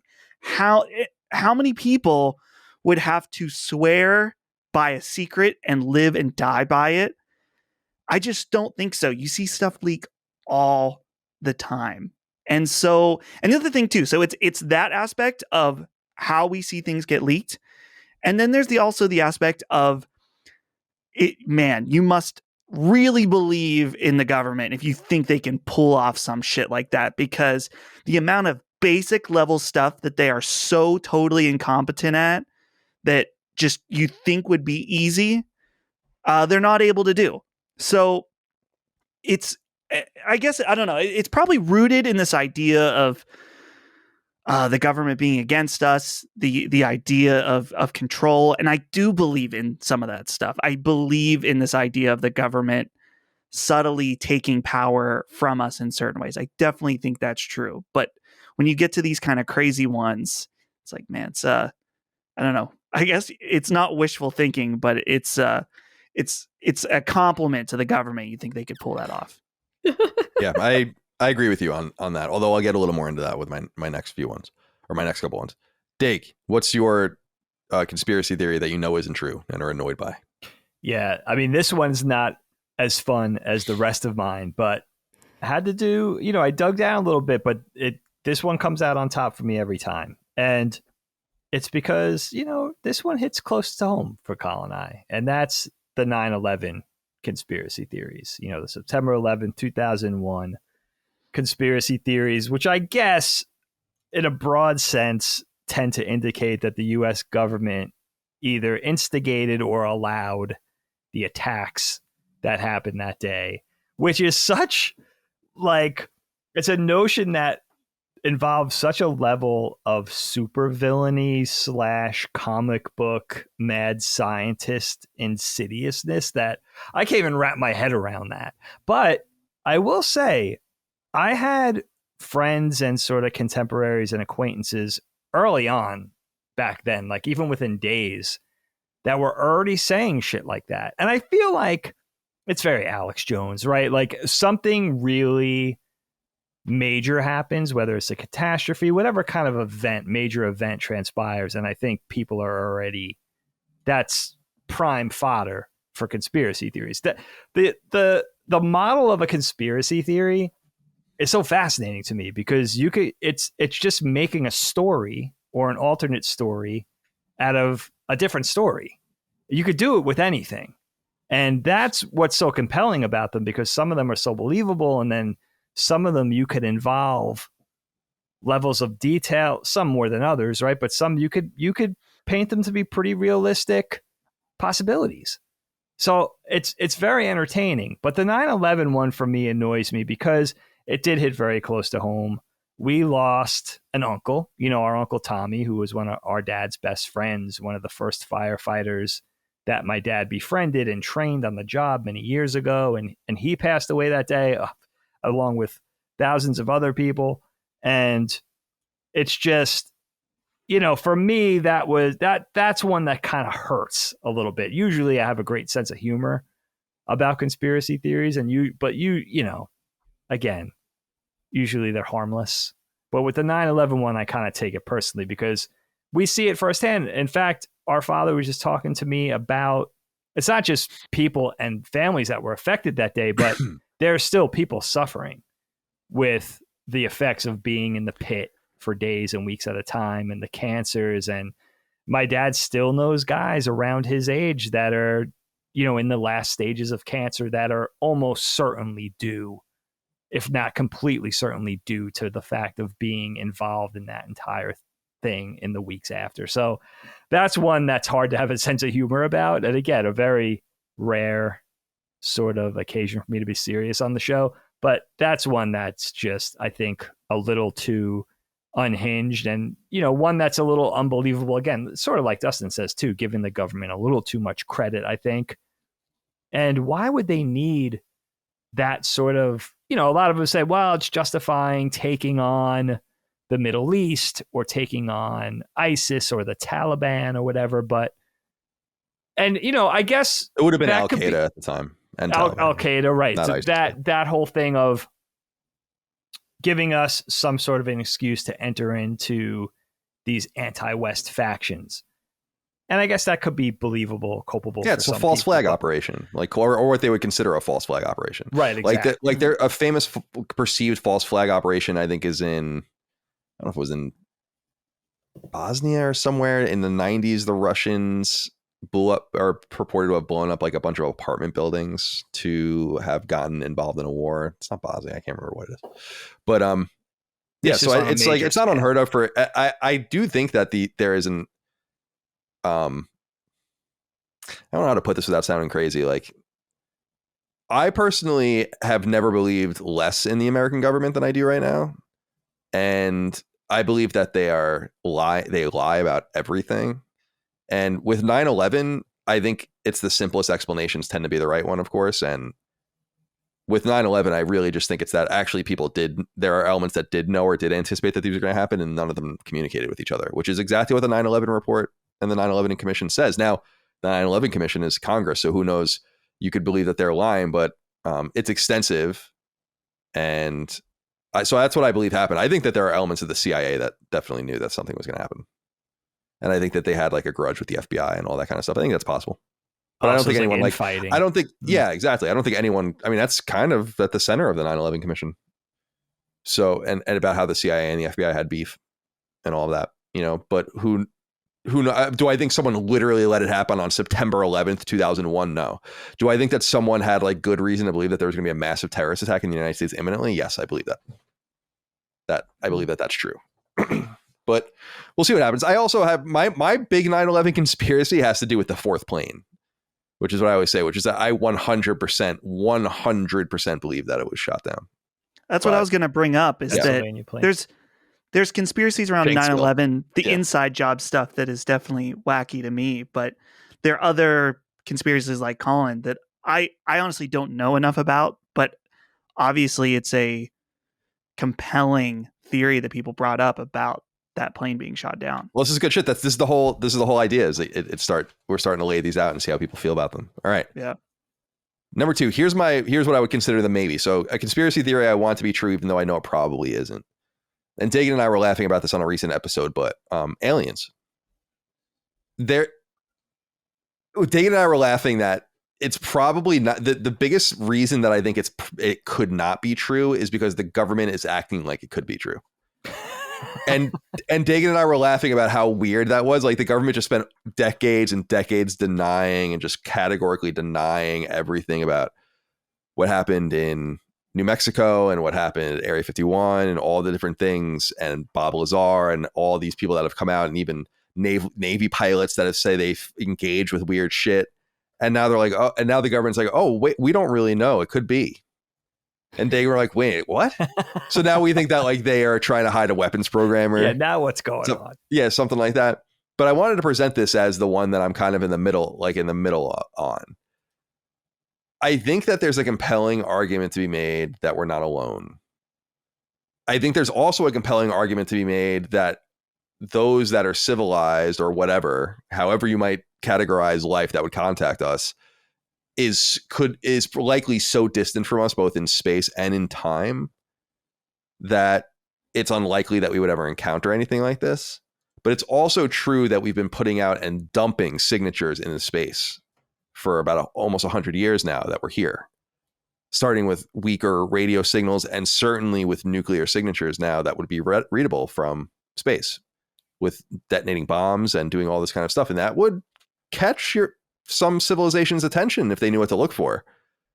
But even then, you would still have to be looking for it now within however far the information has traveled, which is like 80 light years. And in that space, you would have to react in a way that we would know. So it's like there's all these reasons to believe that it's not true. And I understand that. But I find it very weird that there are Air Force and Navy pilots in the United States that are very serious people that are saying, like, specifically in the Pacific Ocean, they're engaging with really weird shit, and they're tracking it, and there's video footage and telemetry of it, and they like go into the water and fly away like what seems to be the speed of light and do all these crazy things. And I'm like, what? And now the government's being like, yeah, maybe it is aliens. And so that's why I think it's probably, if I had to like put money on it, I'd be like, it's a weapons program. And I wouldn't be entirely confident that it's ours, because you might even think at this point you'd want to claim it. The worst case scenario is that it's like it's an alien species that has some ill will, I guess, towards us. But that doesn't seem to be the case if that's what it is right now. But the worst case scenario is that these are like terrestrial craft or weapon systems that are being made by someone else or a corporation, and they're engaging with the United States military and taunting it. I mean, it's not good if that's the case. So I don't know what it is, but that's kind of like my maybe. Are aliens here amongst us? Are we tracking them? Probably not. But I believe it more now than I did 10 or 20 years ago. And I 100% believe we are not alone. I think that I believe that with mathematical certainty, like religious certitude, that we're not alone. I just think that it's so broad that we might never know. And there are many compelling solutions to even the Fermi paradox that says the Fermi paradox that says the answer to be less than one is in like the possibility of something like us popping up in a galaxy is less than one, right, per galaxy. And so that would make it very rare indeed. So that's kind of my interstitial there. Micah, what's your conspiracy theory you want to be true even though you know it probably isn't? All right, mine is that Katy Perry is actually John Benet Ramsey, and that she wasn't actually murdered. Yeah. And there's a big reason though why first of all, like, that's an awesome that theory. whole case, I love that. And it's very sad.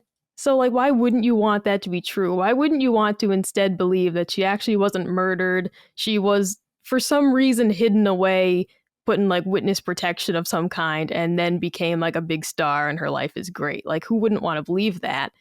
And a big part of that is actually because when I was a kid, a local teen was kidnapped and murdered. And her case was never solved. Her name was Molly Bish. And that happened in the year 2000, I think. And I just remember the reaction of all the local parents. I remember not being allowed to walk to school anymore, not being allowed to do a lot of things. And everyone's parents was the same thing. It wasn't just my overprotective mom. It was everyone saying, you're not allowed to walk to your friend's house. I'll drive you. Sure. For the whole summer. You're not going anywhere by yourself. I'm going to drive you here. No more walking to the corner store. Like, all that stuff just stopped when this girl went missing. And then it kind of resurfaced a few years later when her body, remains were found. And that case never being solved has just really kind of haunted the area. And the 20th anniversary was a couple of years ago. And I remember talking about it with, coworkers of how we felt at the time and what it was like to live through that. So as a kid, John Benet Ramsey's, murder happened a few years before that. And I just remember it always being talked about they were still chasing leads at that time. They were still actively investigating it when I was a kid. It'd come up on E! News type thing. And it was just always on those like true crime shows. And once we had our own local kidnapping situation, it just made it so much more real. I went from being a kid who saw that stuff on TV to being a kid who was aware that someone in our community went missing and never came back. So for me, that's what really just kind of made that case much more, vivid in my memory, much more alive in terms of, wow, this type of stuff could actually happen. And then seeing recently the idea that Katy Perry was actually John Benet Ramsey, I know it can't be true. Like, she's the wrong age. There are a ton of things that do not make any sense. But in my heart, that would be one that I'd be like, I'd like to believe that this whole horrible thing didn't happen. And now she's happy and married to Orlando Bloom and everything's gone just totally great for her. So that would be mine. I would love to think that Katy Perry is John Benet Ramsey and she's just living a great life. I love it. I love that one. I remember you presented that one to me some time ago, and I thought that was really funny. I like my true murder. I'm very, very much like a middle-aged white woman, so I like my true murder Your shows, my murderinos. murder videos, my murder programs, and Your programs. And yeah, so I watch some Jean Benet stuff sometimes. I personally think her brother killed her, but all right, Dustin, what do you? What is your? Let me present this to you. A conspiracy theory you want to be true, even though you know it probably isn't. Okay, so I maybe misanswered this slightly because I'm not saying I want this to be true, but I find it really fun. Yeah, well, okay. This theory. Oh, okay. All right. Well, that's fine. That's okay. So sorry, but I think you'll find it entertaining nonetheless. I love this theory about us being in an alternate timeline, that at some point something happened that kicked us over.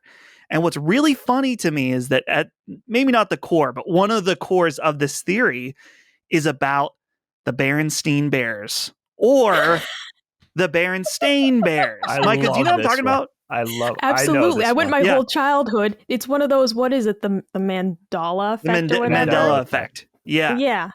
Yeah. So I like this idea of the Mandela effect. The Berenstain Bears thing, for anyone who hasn't heard of that, is just that the idea is that, to my understanding, most people remember it as the Berenstain Bears. Yes. But in most cases, if you see it written out on the books or on merchandise, it is the Berenstain Bears, AIN. Yes. And so it's funny, there's a whole subreddit dedicated to this. There are instances of things being spelled Berenstein. Like there's a VHS, I believe, that has Berenstein on it. But this is one of those Mandela effects where, and there's many examples of this, of where there's a common consensus remembering something a certain way, but it's not actually the reality. I think there's one, isn't there a movie? Oh, it's like Shazam. Genie. Yeah. Right. It's Sinbad as a genie, right? Yeah. Right. Everyone thinks that like that happened. Yeah. And it didn't.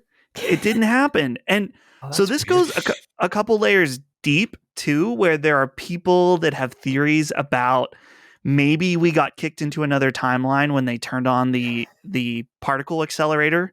Oh, something like that happened. Yeah, CERN. Yeah. Yeah. So that's awesome. Could that I love be that. the possibility?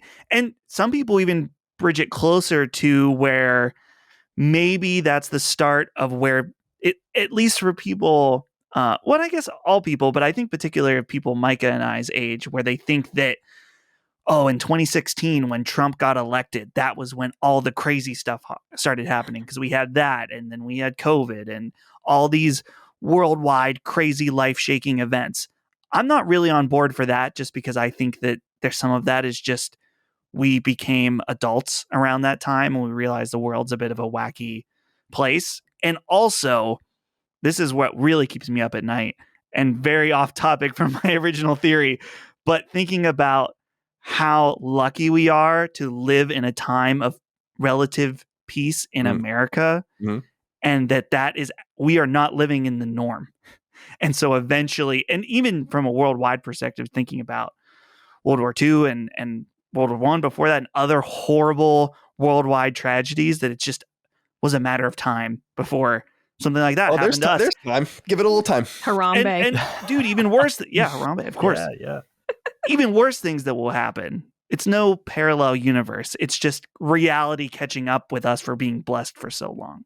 So that's my fun theory. All right, fair enough. That is a fantastic one. I just want to say real quick, because the whole thing about Sinbad being in a Genie movie, I brought up to Colin recently, and it's because Sinbad has gotten so sick of it that he has tried to solve the mystery, and he traces it back to an advertisement that he did where he was wearing like a vest or something, and like he was like, I think like children, which like we would have been like very young, he's like, I think kids saw this on TV, thought that they were watching a movie in their memories, but it was just like a commercial type thing.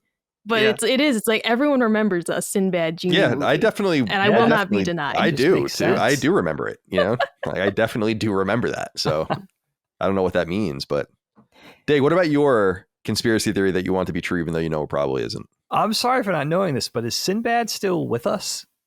Because why not just do it now? So what's he doing? I think he is very sick. He had some health issues. Oh, you're right. I believe he was learning to walk again. Oh, geez. But he is alive. Well, all he has to do is fly on a carpet. Yes. It says he's recovering from a recent stroke. That was in November of 2020. That's not cool, Micah. That wasn't nice to say that about Sinbad. How can you say that about Sinbad? On. Dustin, I want to shout out to AVGN, because the Angry Video Game Nerd is the one who taught me about that. Bernstein, I love that. It's been a while since I've seen that video, but it's very good. So good. But I could give a little context, and I'll check in with you again on this when I find out more. But oddly enough, Helene plays into this because she interned for the Bernstein family. That was her first job out of school, because they're based in Pennsylvania or South Jersey. I forget which one. But she only worked with them briefly. And I don't know by that time if the kids or the third generation had taken over the business, which is not just books, it's a whole media franchise, right? Helene worked there for the better part of a month, and I never talked to her about this, so I don't know what context she could give, but I'll report back with it, because I'm not even sure. And that was also a long time ago, so I'm not even sure.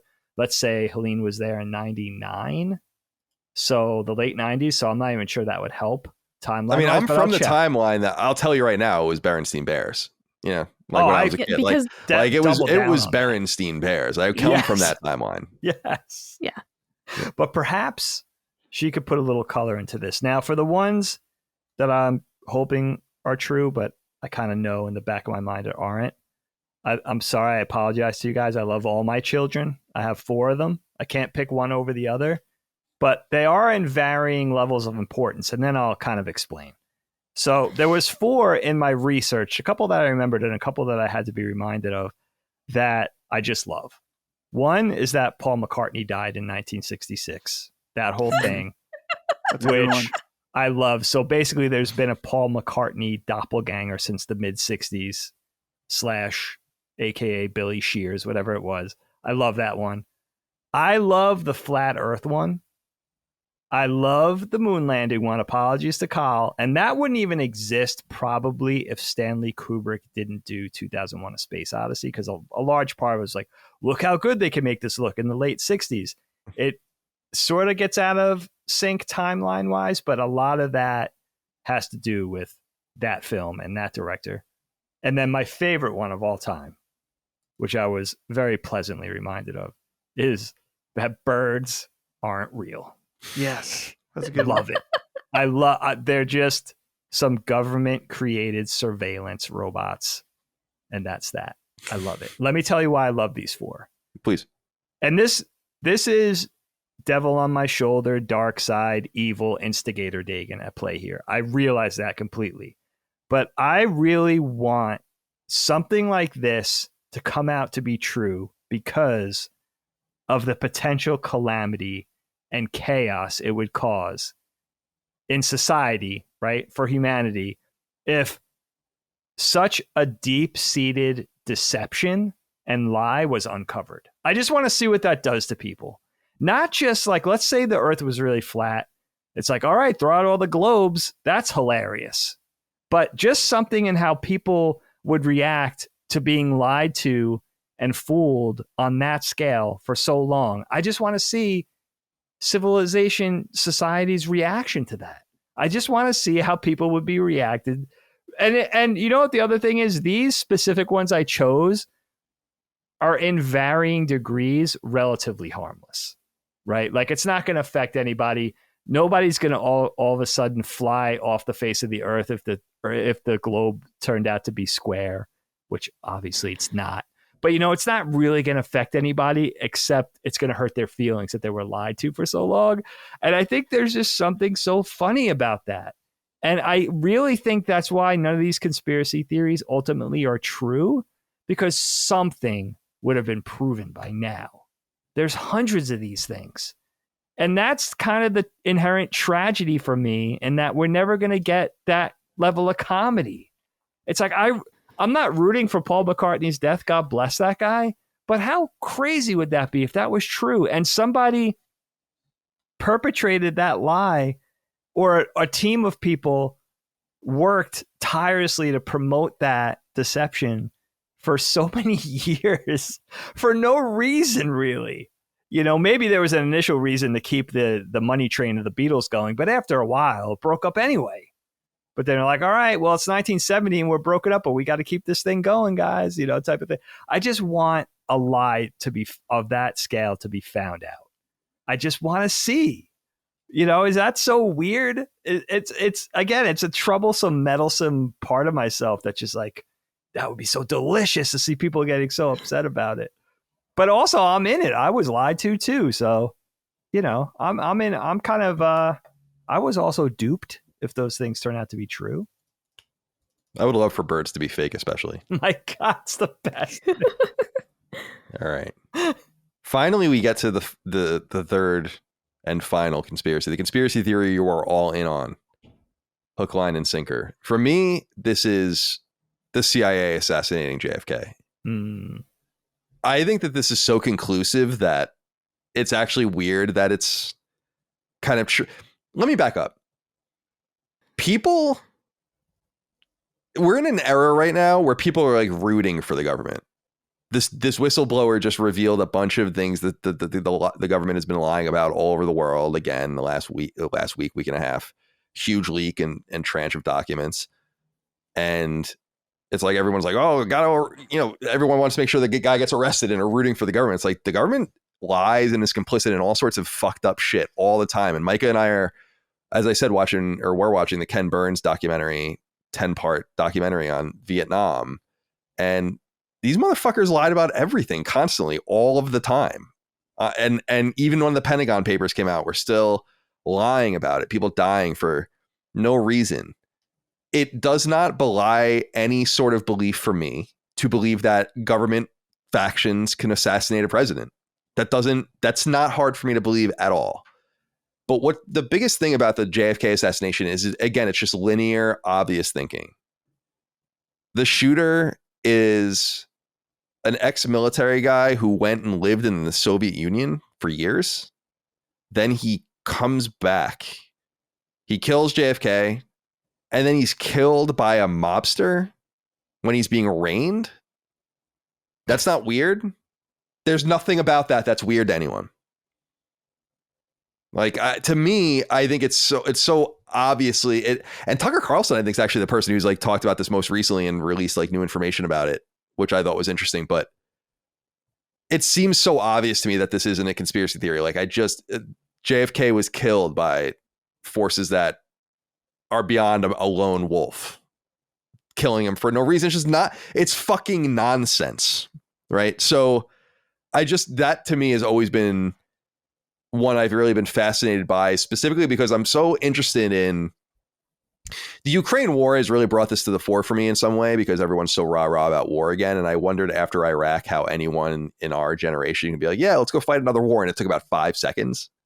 for everyone to want that to happen. And there were documents that were literally just released saying, oh, by the way, there are American soldiers and operatives already fighting in Ukraine and fighting with the Russians right now, which puts us in direct war and conflict with Russia. And everyone's like, got to arrest the leaker. So it literally took us 5 milliseconds to get back to that military industrial complex, naive outlook on the world that we need to control all of these things. So my God, I can believe in 2 seconds that the CIA and or the mob and or some other government agency took some fucking scapegoat patsy like Oswald, either engineered him in the Soviet Union or used him as a scapegoat specifically because he was in the Soviet Union to defray their responsibility. And then he fucking... why is that so hard for people to believe that happened? Yeah, it's crazier shit. Crazier shit than that happens every day, by the way. I do have a question. Yeah. What do you believe about the theory that JFK shot first? Well, there was a second shooter. Nothing's more fascinating than the Zapruder film and like all of the people's accounts of what happened that day. It's so chilling. It is chilling. It is, and everyone's like, oh, the Warren Committee or you know, like and whatever of these committees and these congressional hearings, or whatever. I'm like, I don't give a fuck what Congress has to say about anything. These guys lie all the time about things too, all of the time, with impunity, routinely lie. So I don't care. They lie. A lot of these people lied about Obama. A lot of these people lied about Trump. You know, a lot of these people lie about everything. So I'm so interested. The government successfully inoculated itself from the closest generations to the killing to the point where it's like this thing that happened in the past. Yeah. They won. They totally won. They got away with it. They got away with this brazen act of, and I'm not saying like it was necessarily LBJ or someone in the White House, but I'm telling you like a faction of the government did this. And it's so obvious that it's hysterical. Yeah, the optics are not good on it. It points right to the CIA and the government. But Kyle, just brief history lesson. You don't want to go into this too long, but why? What was the threat with JFK? Why did they need him out? It probably has something to do with escalation in the domino theory and McNamara's plans in Vietnam and Cambodia and Laos. But the thing that I think works against that theory being like, you have to look at JFK's threat. JFK would first of all be a Republican today. You have to look at JFK through the lens of like a threat to something very vertical, like a threat to the social order, a threat to the domino theory or containment, a threat to whatever. And I think if you just find like a faction, so like in this case, the CIA, who's deeply involved and entrenched in the French downfall in Vietnam and all these other fucked up things that are happening around the Soviet Union and everything, I think that they have a very limited problem with JFK. And I say that only because that's what I was going to say was that LBJ ended up doing the Great Society and all of these things that were actually pretty good and pretty popular. So it's unclear whether he was even in on it. I don't go that far because a lot of people do think that LBJ was in on it. I just think the CIA wanted JFK gone, you know, and the only reason I think it's not the only reason, but I think one of the major reasons that people think that they're in on it, well, there's 2 big reasons. Is number one, the manipulation of someone like Oswald, either in bringing him in or utilizing him as a patsy because of his history. But the second thing is Jack Ruby. Like that, some people think that that's so obvious that that's too obvious. And because the CIA was openly working with the mob and was doing stuff like that. And if so, like some low level dude, just some fucking dumb ass would go in and shoot in front of all of these cameras. It's just very strange. So strange. Very strange, man. And so, yeah, I believe that the CIA killed JFK. Micah, what is the conspiracy theory you are all in on, hook, line, and sinker? Okay, I don't think the Subway tuna is real tuna. I completely bought into that. And I am a Subway apologist. Everyone knows that. I love Subway. Hush. However, I don't eat tuna fish. I don't like it. So this really doesn't affect me. But as much as I love Subway, I completely believe that might just be chicken or whatever else. And here, I got to read this because it's a big thing. This woman who started the lawsuit had a lab do DNA testing on the Subway tuna. It says that 19 out of 20 tuna samples from Subway throughout Southern California contained animal protein, including chicken, pork, or cattle, but no discernible tuna DNA. Interesting. And Subway's retort was, well, you're going to find chicken in it because there's eggs in the mayo. But it's like, well, what about the pork? And why is there no fish in it? Like, you're telling me that out of 20 samples, like 19 of them showed no fish? That's so interesting. So what is... I can't, I just can't buy it. Like, and Subway's just like, it's just the mayo. They're throwing off the results because it's got another animal in it. And I can't, I really do believe Jared's fucking Jared's ills never stop. Jared. I really, that's one that I totally believe. As much as I love Subway, I mean, when we found out that the bread was made out of that yoga mat material, and that was just real. Dude. Well, that was a real thing that happened. In the UK, they can't call it bread, right? Or something like that. They're like not allowed to call it bread. Yeah. And I think they took that ingredient out afterwards. Not that I really cared. I ate it the whole time. They were like, it's yoga mats. I'm like, that's cool. It's delicious. But I really can just completely believe that that's the case. And it probably is just pulled chicken or something that's much cheaper. Maybe the mercury scare got to them and they switched over from tuna to something else. I don't know. But I completely believe that the Subway tuna is not real tuna. And you can now get the hot dog tuna now at Subway. Stop saying that.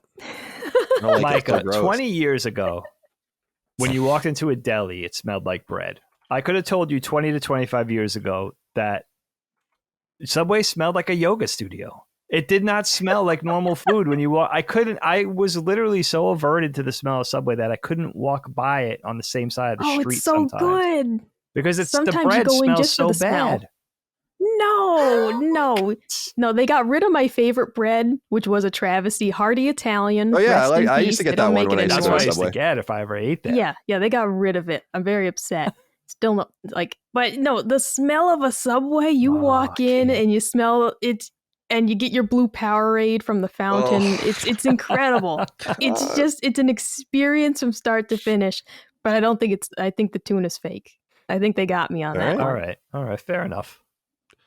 Dustin, what is a conspiracy theory you are all in on? Hook, line, and sinker. Conspiracy theory I'm all in on. And well, I'll just say it and then I'll explain it. I believe that cheap or known remedies for different illnesses or sicknesses are either made illegal, not made well known, or chastised for profit from big pharmaceutical companies. In particular, I think of marijuana and how it's been kept illegal because it is a solution for many problems that the pharmaceutical companies have an answer for. Hey, here's this pill. Here's this. And the distinction I wanted to put on this is that I'm not a natural remedies type guy just because I find that often they don't work. But I fully believe that there are instances where where it's realized like, oh, we could have people take this, but we don't have a patent on it, and it's not commonly available, or it is commonly available. It only costs $10 to fill the prescription. So let's not do that. Let's angle this way and have people pay all kinds of money, all about profit. So that's a big one. The other one is just as a bonus I wanted to throw in here is and this one's hard because again, there's so many different angles about it, but the Las Vegas shooting, weird stuff going on there. Oh yeah, no doubt. Lots of weird stuff. The official narrative doesn't add up. Nonsense. Doesn't make sense. Nonsense. His house burning down. His brother. Didn't his brother get killed too? Or his brother got killed or said something like he would have never done anything like this. That's the thing. It's not quite fresh in my mind from when I was really interested in it, but this was a rabbit hole that I went down. Well, it's really sad because I think there's a lot of people. There's hundreds of people that were affected by this that probably don't feel a sense of closure from the way it went down in the investigation. But Colin, you have a thought. Well, I was just I'm really curious what you think. I was just going to say that I thought that recently they reported it in quotes again, the government saying that like he was like not being treated well by the hotel or something like that. Was like some weird. It's like, come on, man. It's the same thing with Jeffrey Epstein. Mm-hmm. I don't believe. I think the government. I don't like the government. I think they're liars. I think they're corrupt, and they can eat this dick. Dagan, what is your conspiracy theory? You are all in on hook, line, and sinker. I'm getting that. I'm getting that from you. I'm getting those vibes from you this show.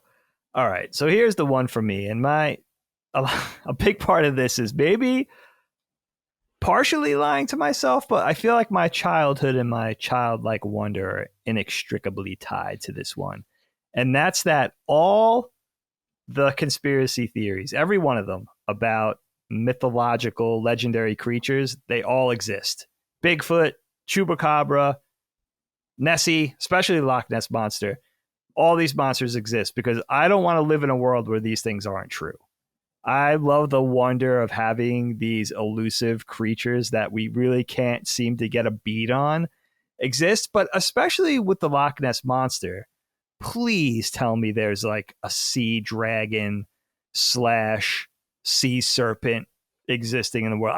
I need it. I really need this, guys. I feel like I really need it. I honestly do. I need it. I felt like this way since I was a kid.